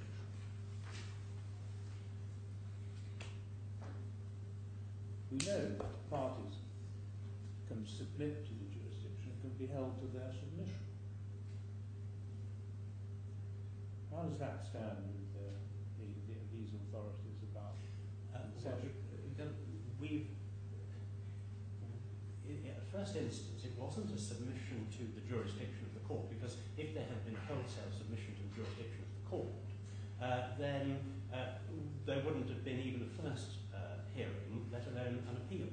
So that what we have here is a methodological approach, where for reasons which I can appreciate from my colleague who was acting on behalf of IGPL at first instance, he took the view, as in my submission he was entitled to do, namely that forum non-conveniens was the answer to the jurisdictional point.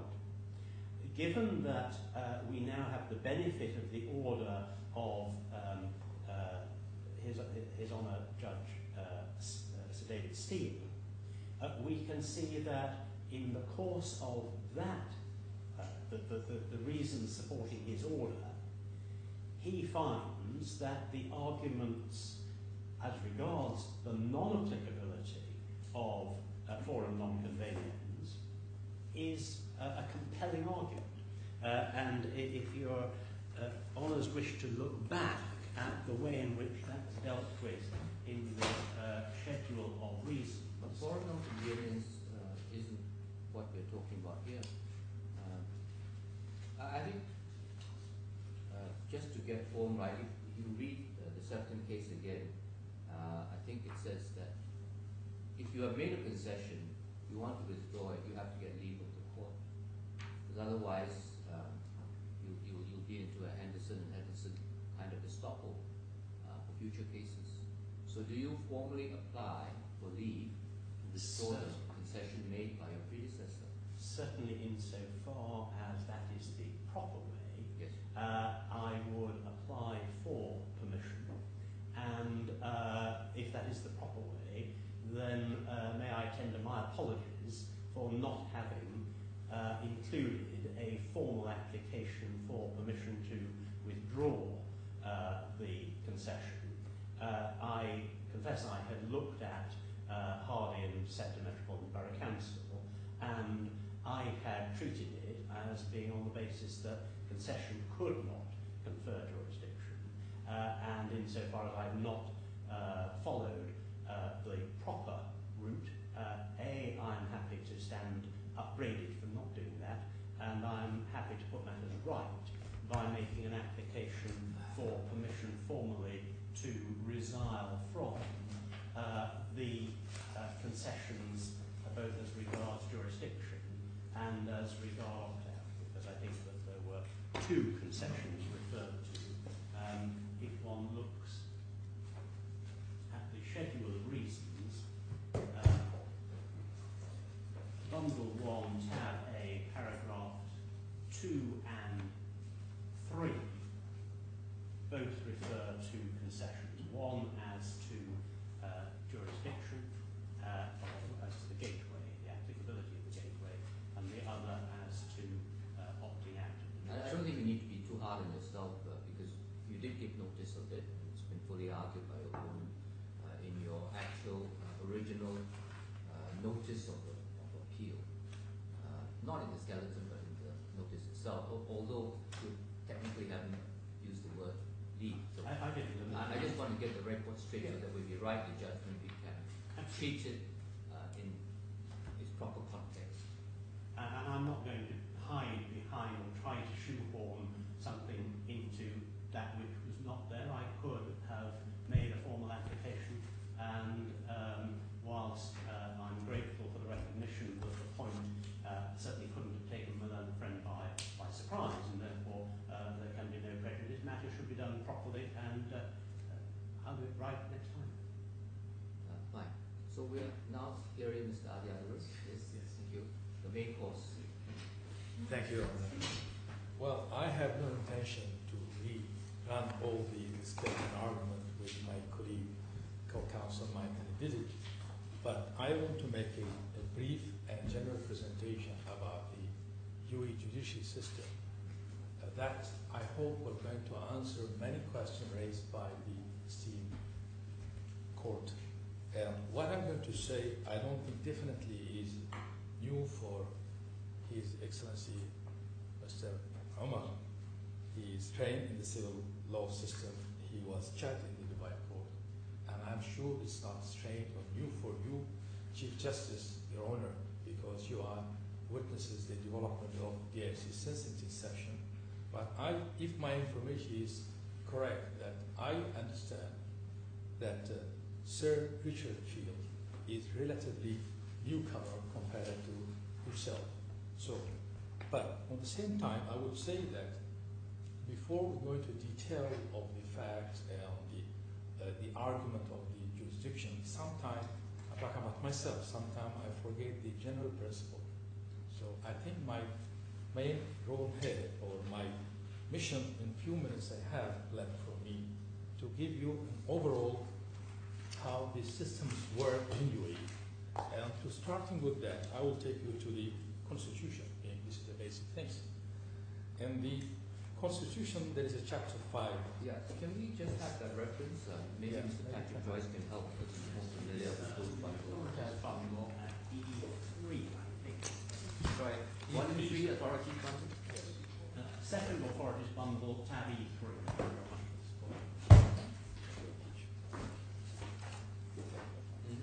Yeah. Well, this chapter 5 is commencing from Article 94. Page 412. Thank you.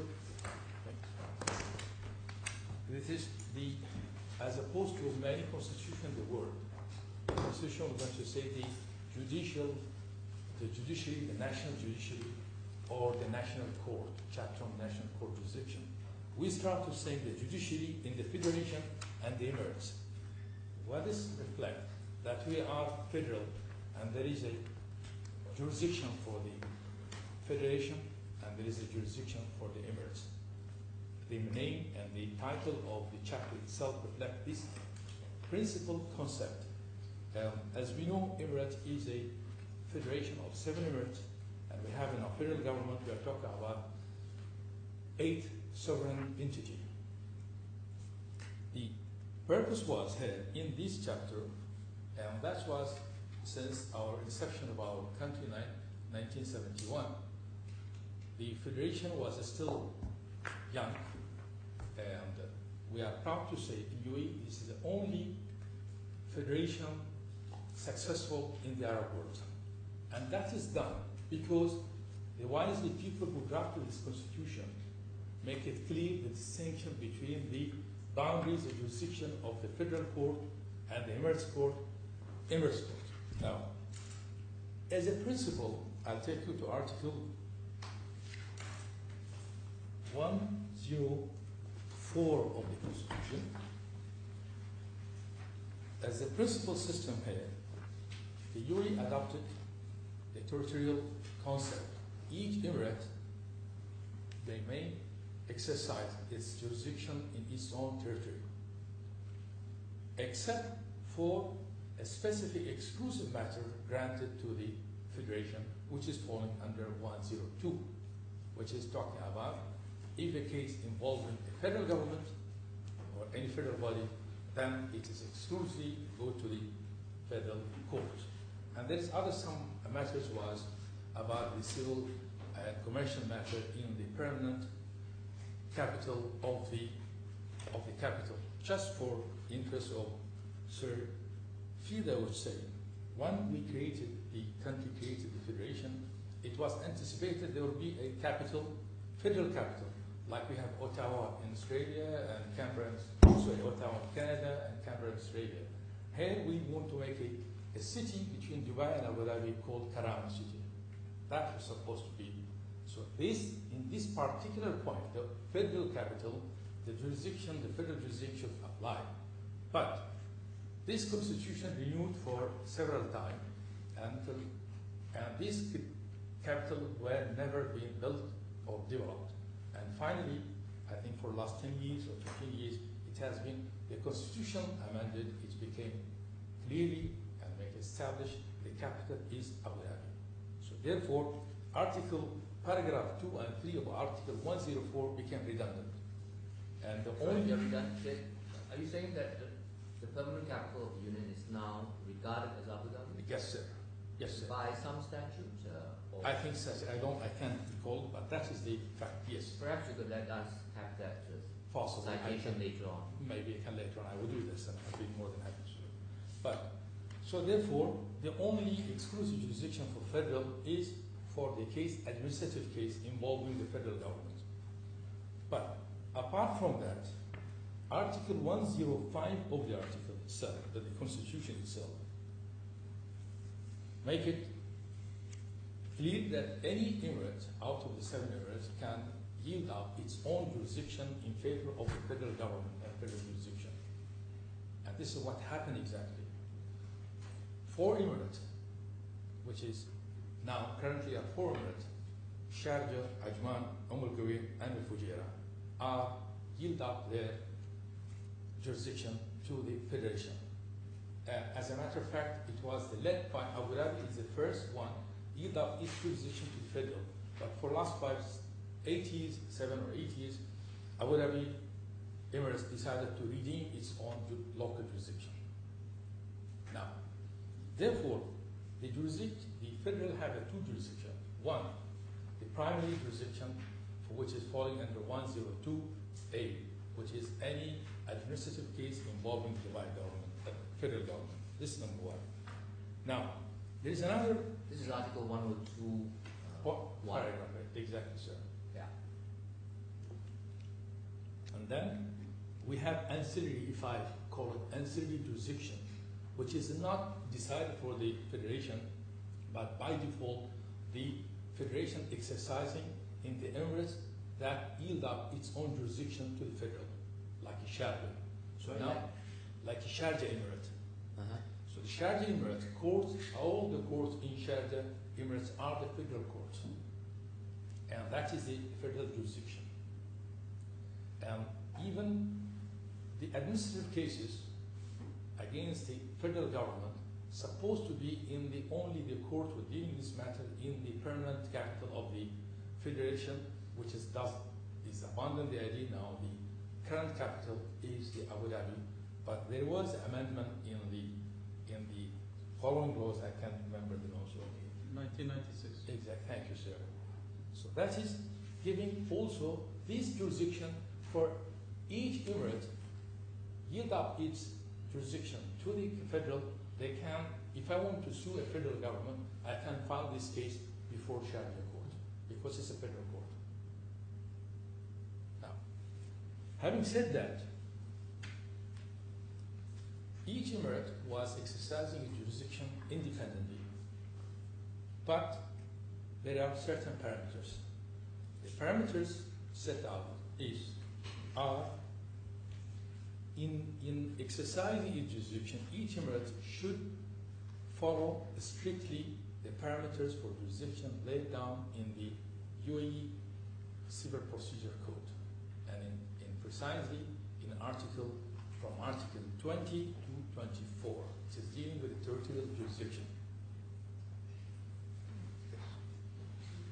Where does it say that in the Constitution? In the Constitution, not dealing with that.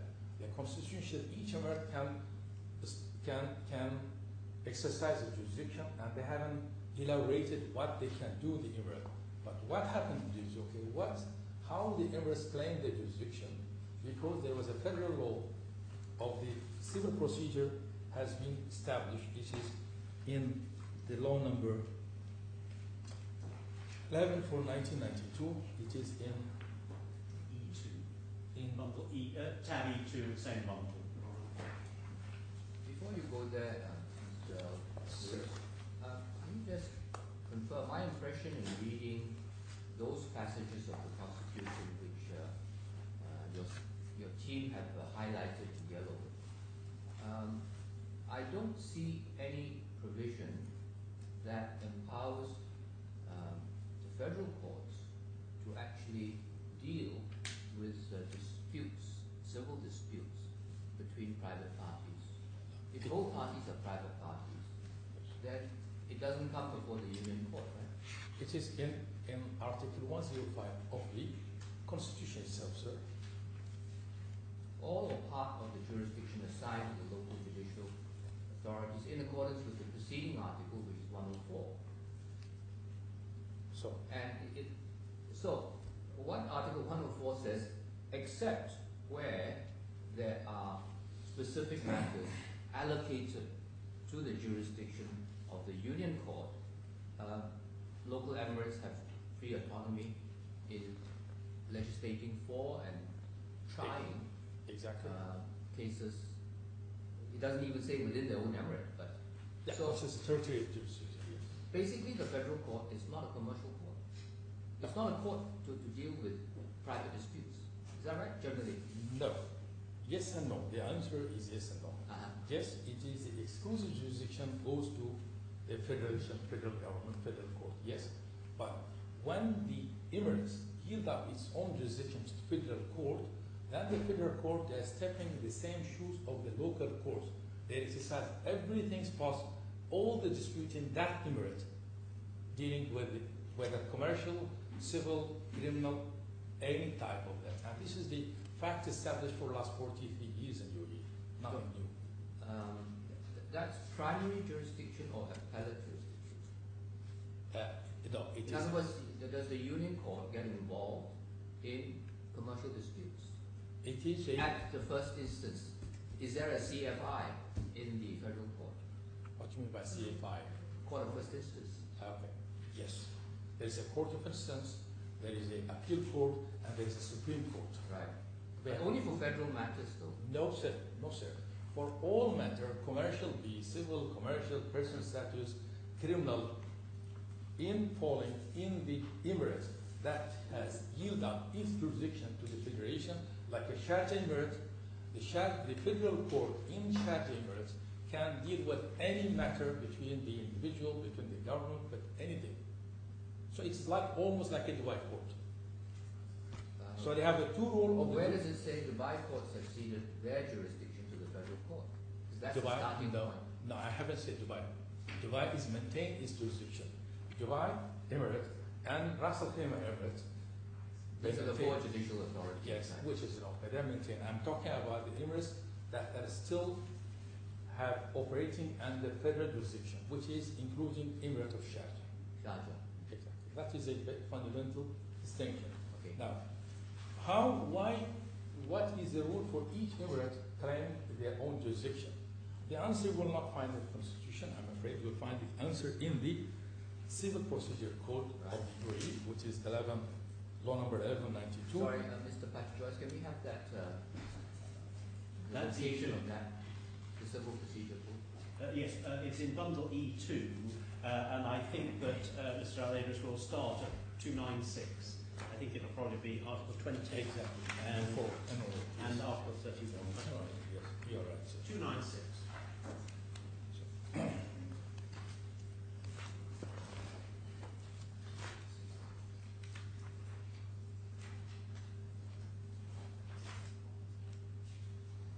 Yes.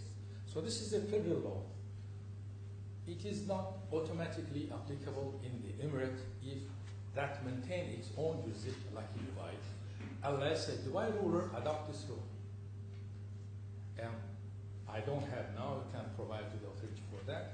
The Dubai ruler issued a decree telling that now the Dubai court we're going to apply the civil procedure code. And this is applied in Ras Al Khaimah, in Abu Dhabi now, because they have redeemed their jurisdiction, they are still applying the federal civil code. So if you can say that the civil procedure code, it's applicable now in the entire Emirate, whether they are operating they have independent jurisdiction like in Dubai and Abu Dhabi and Ras Al Khaimah, or not, they are still operating under federal jurisdiction. Can you help me here? Article 20, it says the courts. What does that refer to? Will you please, if you, with my permission, Your Honor, I think, let me, if you don't mind, to complete my presentation. Fine. I'm sure we're going to ask many of your questions. For the benefit of time only, I don't want to be rude with the court. Sorry if this is you receive it, sir. Now, since this court, this CPC became the applicable law, all the courts in UAE, except DIFC, of course I'll come back to DIFC, okay? Then each court, whenever one, and this CPC, before moving how to operate, and in this CPC, providing 3 chapters. First chapter on relating jurisdiction. First chapter dealing with the territorial or international jurisdiction of the court. And head by the court head is the court, whether it is a federal or it is a local court in the Emirate, all of them. As long as they are applying the federal, the civil procedure court is applied all for them, okay? I'm not talking about DFC, we'll keep the part for the time being, DFC. Now, how it's operates now?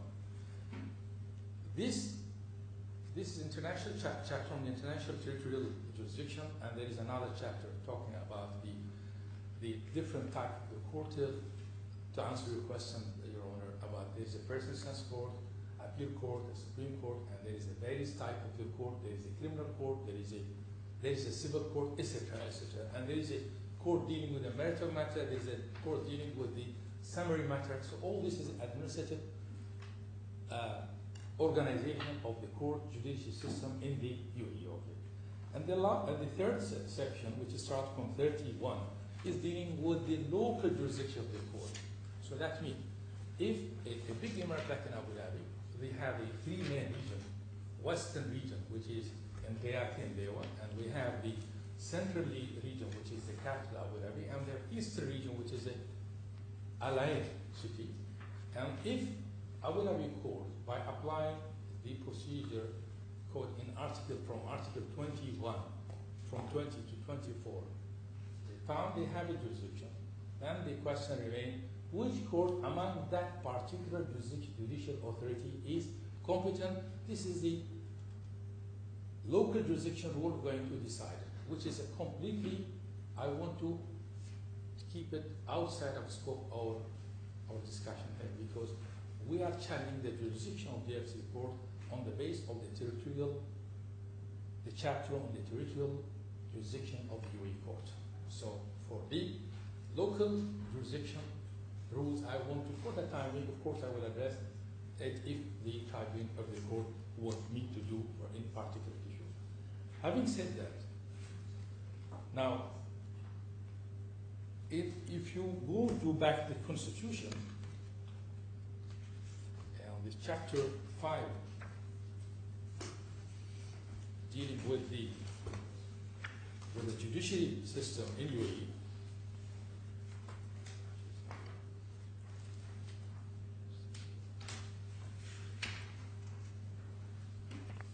Article 91, 94, they are talking the justice is the basis of the rule. This is general principle. The justice is the main objective. That's understood. And then immediately moving to 95. So we're back in E3. The Constitution. Yes, The Constitution E3. Yeah, page 41. Yes.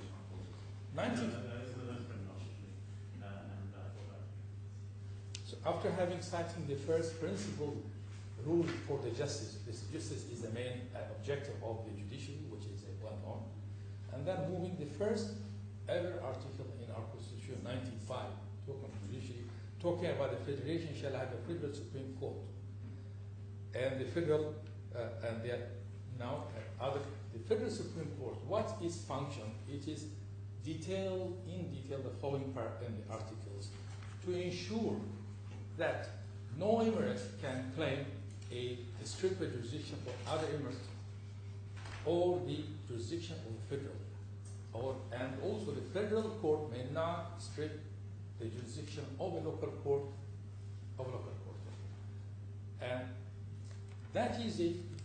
If you want to say, like as a policeman, making sure that the system is functioning, and that was very important when dealing. You cannot compare a homogeneous country like I don't want to give an example, any other rest of the world, and UAE is a federation. And when we started, we have 7 emirates. They are totally independent. We try to be melted up into one country. So in order to avoid any sensitivity, so they make it the rules of jurisdiction very clear, and every court must abide by it. If they have the jurisdiction, they claim it. If they don't have, they just abandon it. Not only that, although our CPC, our Civil Procedure Code, is based on the Egyptian Civil Code, which is Civil Procedure Law, which is well known to everyone, but apparently like this, but there is a fundamental distinction between the CPC of UAE and the Egypt. I'll tell you, sir, in one moment. In article territorial or international jurisdiction rules in our CPC and the UAE CPC, starting from article 21 to 24, exactly from 21 to 23, and the rest, at the last they said, no agreement to the contrary is acceptable, and any agreement to the contrary is null and void. Being a public order matter is a fundamental rule of the country, based on which this federation has been created and has been survived for 44 years now. It is a very sensitive issue for UAE. It's a legal system. Now, which articles again? 21 to 24, sir. Particular 24. In the CPC. Tab E3, Yeah, okay. the Civil Code, E2, and page 297.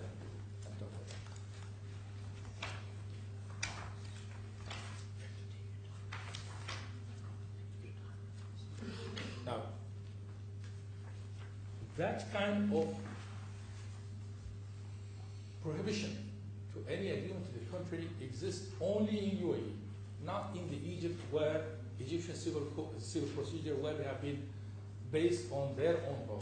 In the Egyptian Civil Code, the Civil Procedure Code, what the Egyptian, this Article 32 in the Civil Code, the Civil Procedure Code, the Egyptian, that is stating that they are following the same rules for claiming jurisdiction, which is laid down from Article 21 to 23, all of them, but they come to say, but notwithstanding all these rules, if a party agrees to subject themselves to the Egyptian court by express agreement or by implied agreement, they are free to do so. That does not exist in UAE. Because why it happened in Egypt? Because if the Egyptian court claims a jurisdiction based on the agreement of the party, basically they are stripping the jurisdiction of a foreign court, and the Egypt, they don't care about it. But in UAE, if Sharjah court strips the jurisdiction of Dubai court, is stripping another national court or federal court jurisdiction, which is not allowed to create a trouble between the emirates. That's why the article in the Constitution, Article 99 of the Constitution,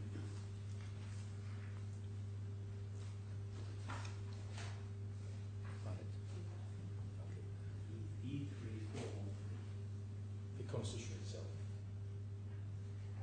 Article 99 makes it clear what's the function of the Federal Supreme Court, which is a policeman to ensure that the emirates are and the federal respecting the jurisdiction rules. Due to the sensitivity of the issue. 99? 99, sir. Of the Constitution itself. Yes, always Civil Procedure Code. E341 Constitution. Yes. Page 413.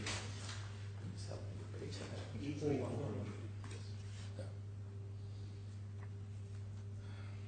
In Article 99, one, the inter alia of the function of the Supreme Court is paragraph 8 and 9, which is to decide on the conflict of jurisdiction between the federal judicial authorities and the local judicial authority in the Emirates, from any dispute from the federal one side and the local court, and following Article 9, conflict jurisdiction between the judicial authority of various Emirates. So if there is a dispute from emirate to emirate, it will be decided by the conflict about the jurisdiction by Federal Supreme Court, and if there is a dispute between the federal court and the local court, will be decided by the Federal Supreme Court. And interestingly, the Supreme Court, Federal Supreme Court, in the alliance decision, can you just find out the alliance decision, please? Federal Supreme Court in the bundle.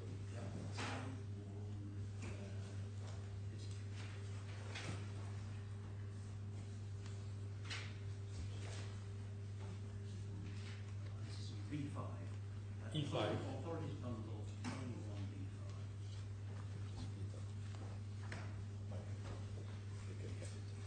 The alliance decision, which Mr. Idris is referring to, is in First Authorities Bundle B5, beginning at page 155.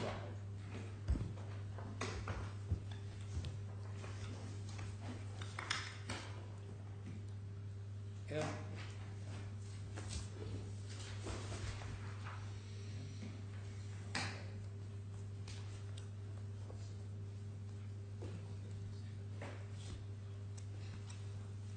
Yes.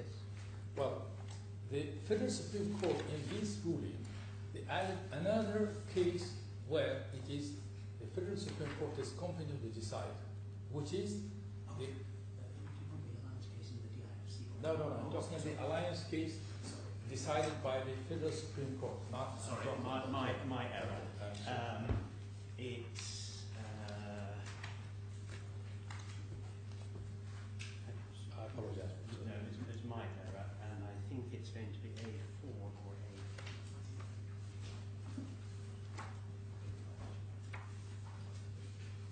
A. A6 maybe?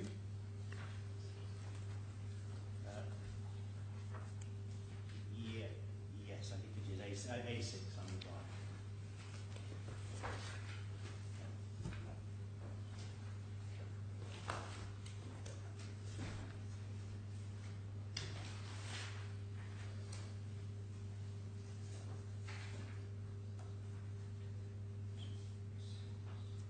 Is it 2012? Yes. 2012. It's A6. Yes. Federal Supreme Court. We have yes, it is page 82 in the our bundle. Tab A6, page 82.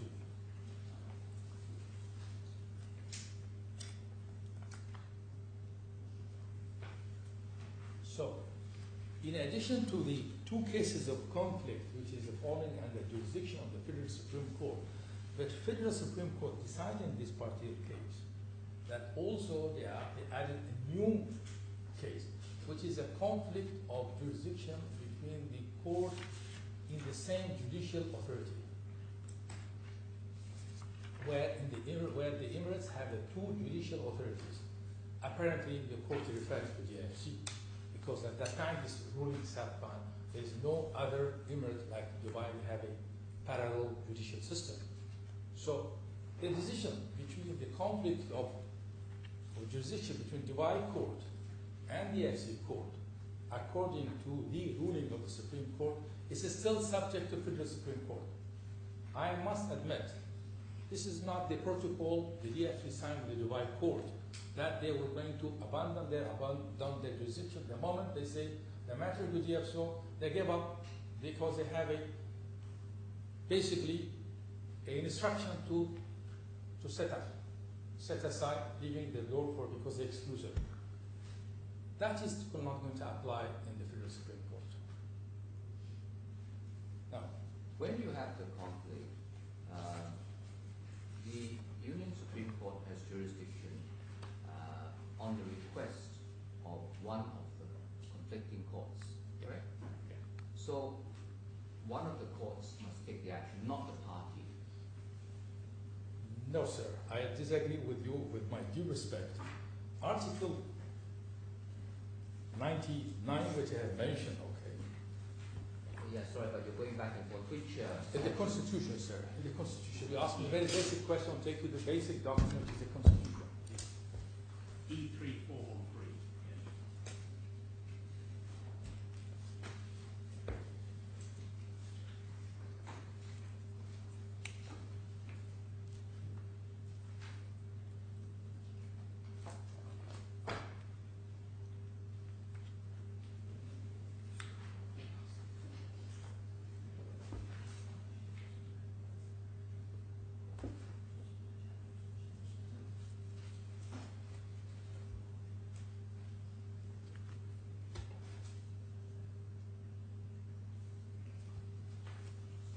So how does the conflict get resolved in the Union Supreme Court? Very good question. Very good question.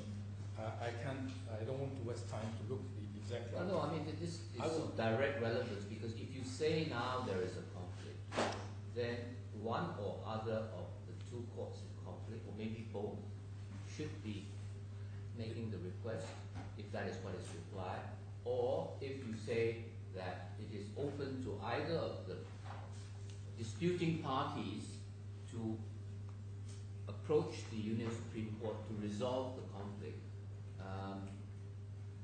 Somebody has got to start an action, and if the opposition is that there are conflicts because there are two parallel actions going on with regard to the same dispute, then this court's question to you would be, is it within your power to approach the Union Supreme Court to resolve this conflict? Very good question. To answer this one, approaching the Federal Supreme Court is confined to the courts and confined to the Emirates concerning to find out whether any law is constitutional or not. But deciding the conflict of court, it is not for the court to take up the matter. It is the parties. If my client involved in this jurisdiction trial, and we believe that there is a competent this is the only competent court shelter. Could be Dubai court possible, but not the DFC. We are saying DFC has no jurisdiction at all.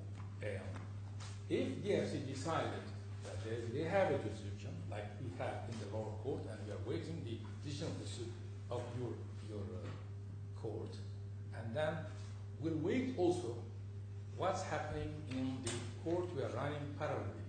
We cannot go now because in this particular ruling of the alliance case, the Supreme Court declined the request of a party who was arguing the jurisdiction of the DFC court on the basis that in order to say there is a conflict of jurisdiction, I want to see two judgments. And there is no two judgment yet. Therefore, they decline.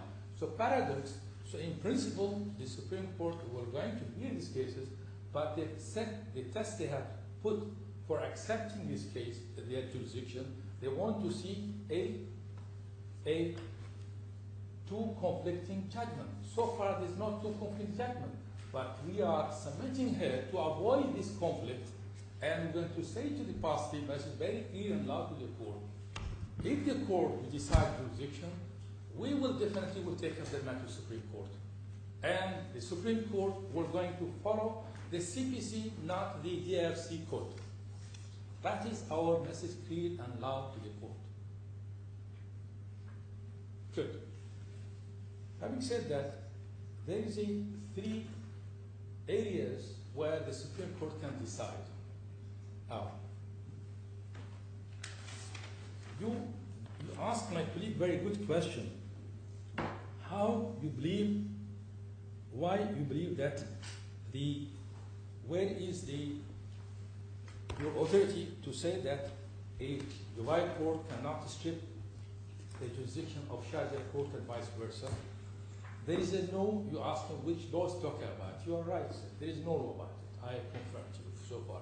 But there is a established precedent by the Federal Supreme Court, by Dubai Supreme Court, by Abu Dhabi Supreme Court, for all of them. As a matter of fact, this is dispute what we are facing here. It seems new, but it's not new at all. Because at the end of the day, it is an international jurisdiction, as my colleague confirmed a few minutes back, that the rules applicable for deciding the territorial jurisdiction of a court in UAE between the conflict between Dubai court and Abu Dhabi court, the same rule as apply for UAE court, any UAE court, a British court, international territorial jurisdiction. That concept has been confirmed by the Supreme Court. In the first ever dispute, I personally was involved. It was almost, I was a young lawyer at that time, assisting one of my senior lawyer colleague. It was in bank, now they call bank Mashriq Bank, which is a Dubai-based bank, formerly known as Bank of Oman. There's nothing to do with the country of Oman, okay? This bank was very active in Abu Dhabi. They have branches, and they started to lend money to the public and the borrower in Abu Dhabi.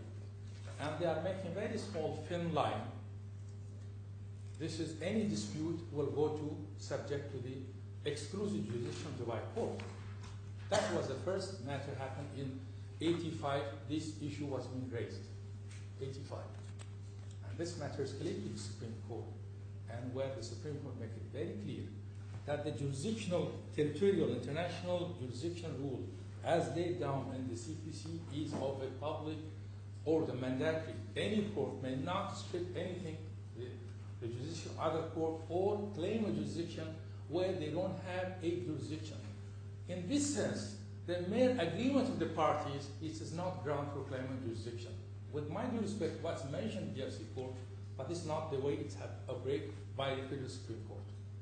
Now, Mr. Al-Duris, just to remind you that we are getting near the lunch hour. I mean, okay, we're so already I'm 5 more minutes than happy over. to stop there.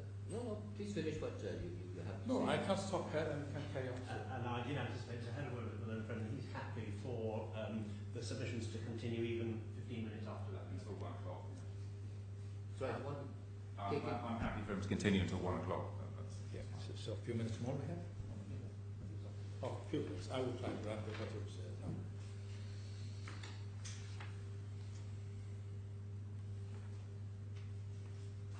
Now, again, Your Honor asked a very bad question. When I am deciding in the DIFC judge, my jurisdiction, I will consider my law, which is a DIFC law, which is establishing the judiciary authority. I agree with that. I have no problem with that. Okay? But in doing so, the court, any court, not DIFC court, any court, whether even Dubai court, should not cross the line. The line has been drawn by the Supreme Court. In doing so, you should not take a jurisdiction of other emirates or any federal court. That is it. If you claim jurisdiction where it is by the line only on the judiciary law in the DFC, you are absolutely, technically you are right. If I were in your place, I would do the same thing. But as I understand the DFC court as a more common law based, they are very logical, understanding what is the benefit of the party, the jeopardy of the both parties to give fair treatment for the parties. What we are submitting here is, on face of it, first of all, there is a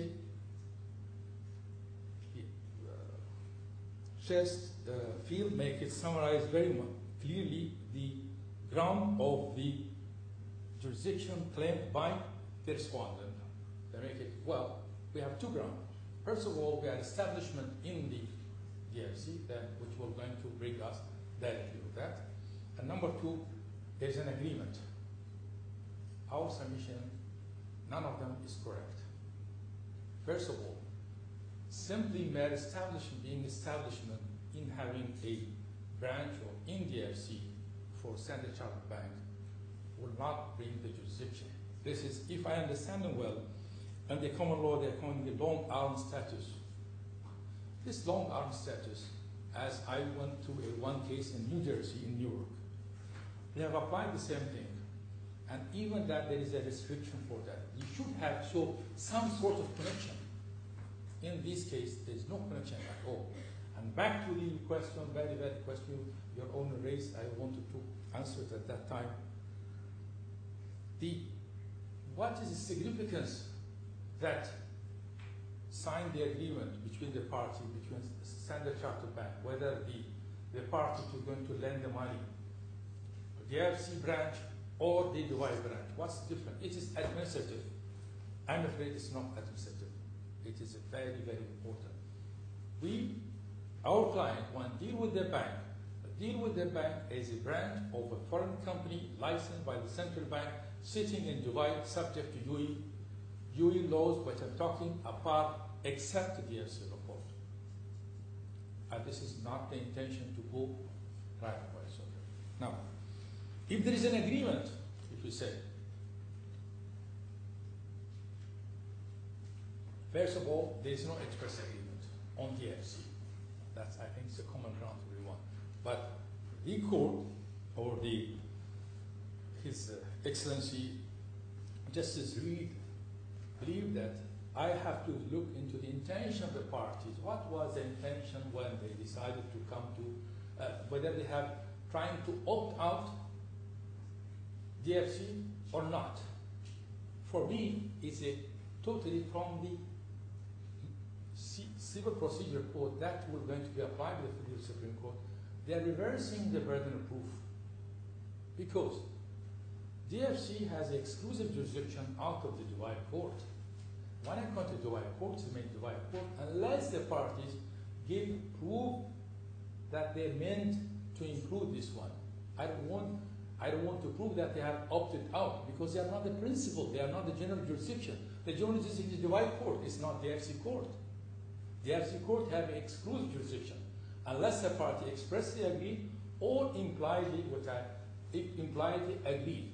Here we believe there is no express and impliedly it is by all meaning of logic, whether we have in Article 262 in our Civil Code, can you find out? This is not in the bundle, I'm afraid, but this is a code, and if you permit me, I'll read it out to you. Can I, sir? Please. Okay.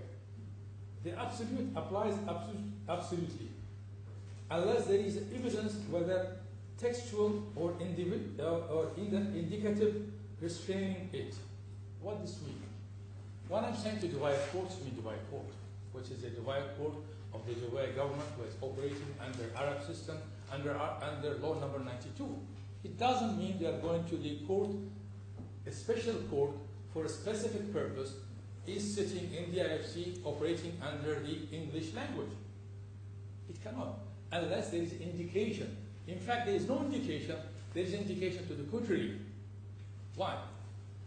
My learned colleague, Mr. Abbott, arguing his counter argument that, well, you know, they are professional entities, and this is a very sizable company, our client, they should know that DFC also part of that. This is a completely illogical argument. The logical argument that both this is a bank, and when you see the mutual intention of the parties to decide, the intention of the parties is not only the bank, the client, the IGPL itself. The intention here. Now, when both parties, professional entities, I'm sure this sounds a complex contract where they define the jurisdiction, they're defining the applicable laws. They know what they're doing, and they draft it carefully. And this, our client lawyer who drafted the contract, or review the contract, approve the contract, he knows what's in the IFC. The same level, the lawyers or the bank knows exactly what's the difference between the IFC and the Dubai court. Because there is a judiciary, the law, which law number? Establishing the judiciary system in the IFC in the definition, make it very clear. DFC court, the court we're going to have, sorry, this is Dubai court, they are the court which is established under law number 92, which is referring to the Arab courts here, okay. And when the court, in that meaning, the DFC court. So both parties not laymen. If they intended to go to the DFC, they were going to say, we want to DFC. You asked me to give me proof, submitted evidence that I didn't mean to opt out.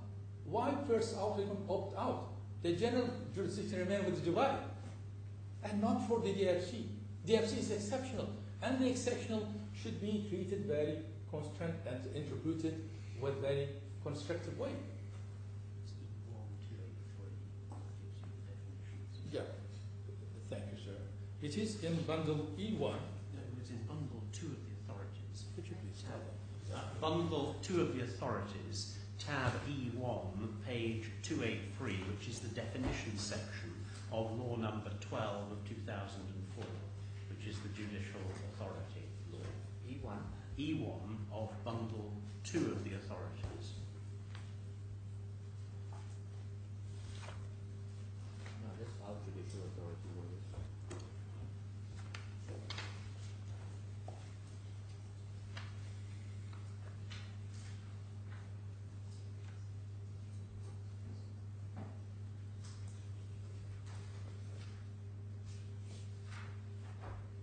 So I'm referring to page 283. On the top of the page, the definition of Dubai courts.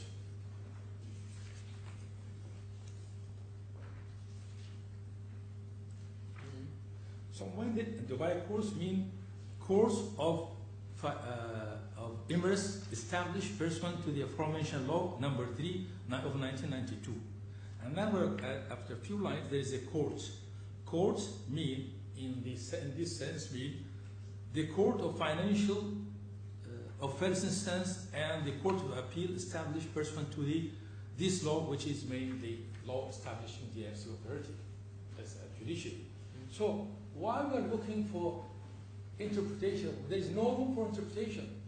The argument was this: give the word its national meaning. The national meaning, I don't need to interpret first of all, construe it, because definition is very clear. And The this definition is only for purposes of the statute. It doesn't bind people outside in their commercial dealings with each other. So you want to say, you're suggesting, sir, that a party, when making a contract, they cannot rely on all the definition of the court as mentioned in Correct. your own court statute. Correct? No, because the courts I expect apply you, their sir. own I definitions for expect the you to. application of their laws. Parties who make contracts create their own definitions. We haven't seen this definition in this contract in the first place. Then you look at the context. No, I'm afraid I don't need to look at the contract. My submission, of course, Well, you have to I decide. think we do need to look at the context, but I think you're running over time now. Okay, so do you want me permit to carry on or stop at this stage? If I have to stop, I have to really have to say a couple of words. If not, then if I can carry after the lunch, please let me know. I think it's better if you finish, but you've already got 15 minutes, in fact nearly 20 minutes of extension over the time. Okay. So, how much longer do you want to go on? A few minutes more. Few is how many? 5 minutes maximum. 5? Let's hold you to that. Absolutely. You can Because stop. don't forget you have some closing submissions. Yeah, but this is a. But you mustn't take away your opponent's time. I totally agree, sir. I do respect that, but I have two general point I want to mention that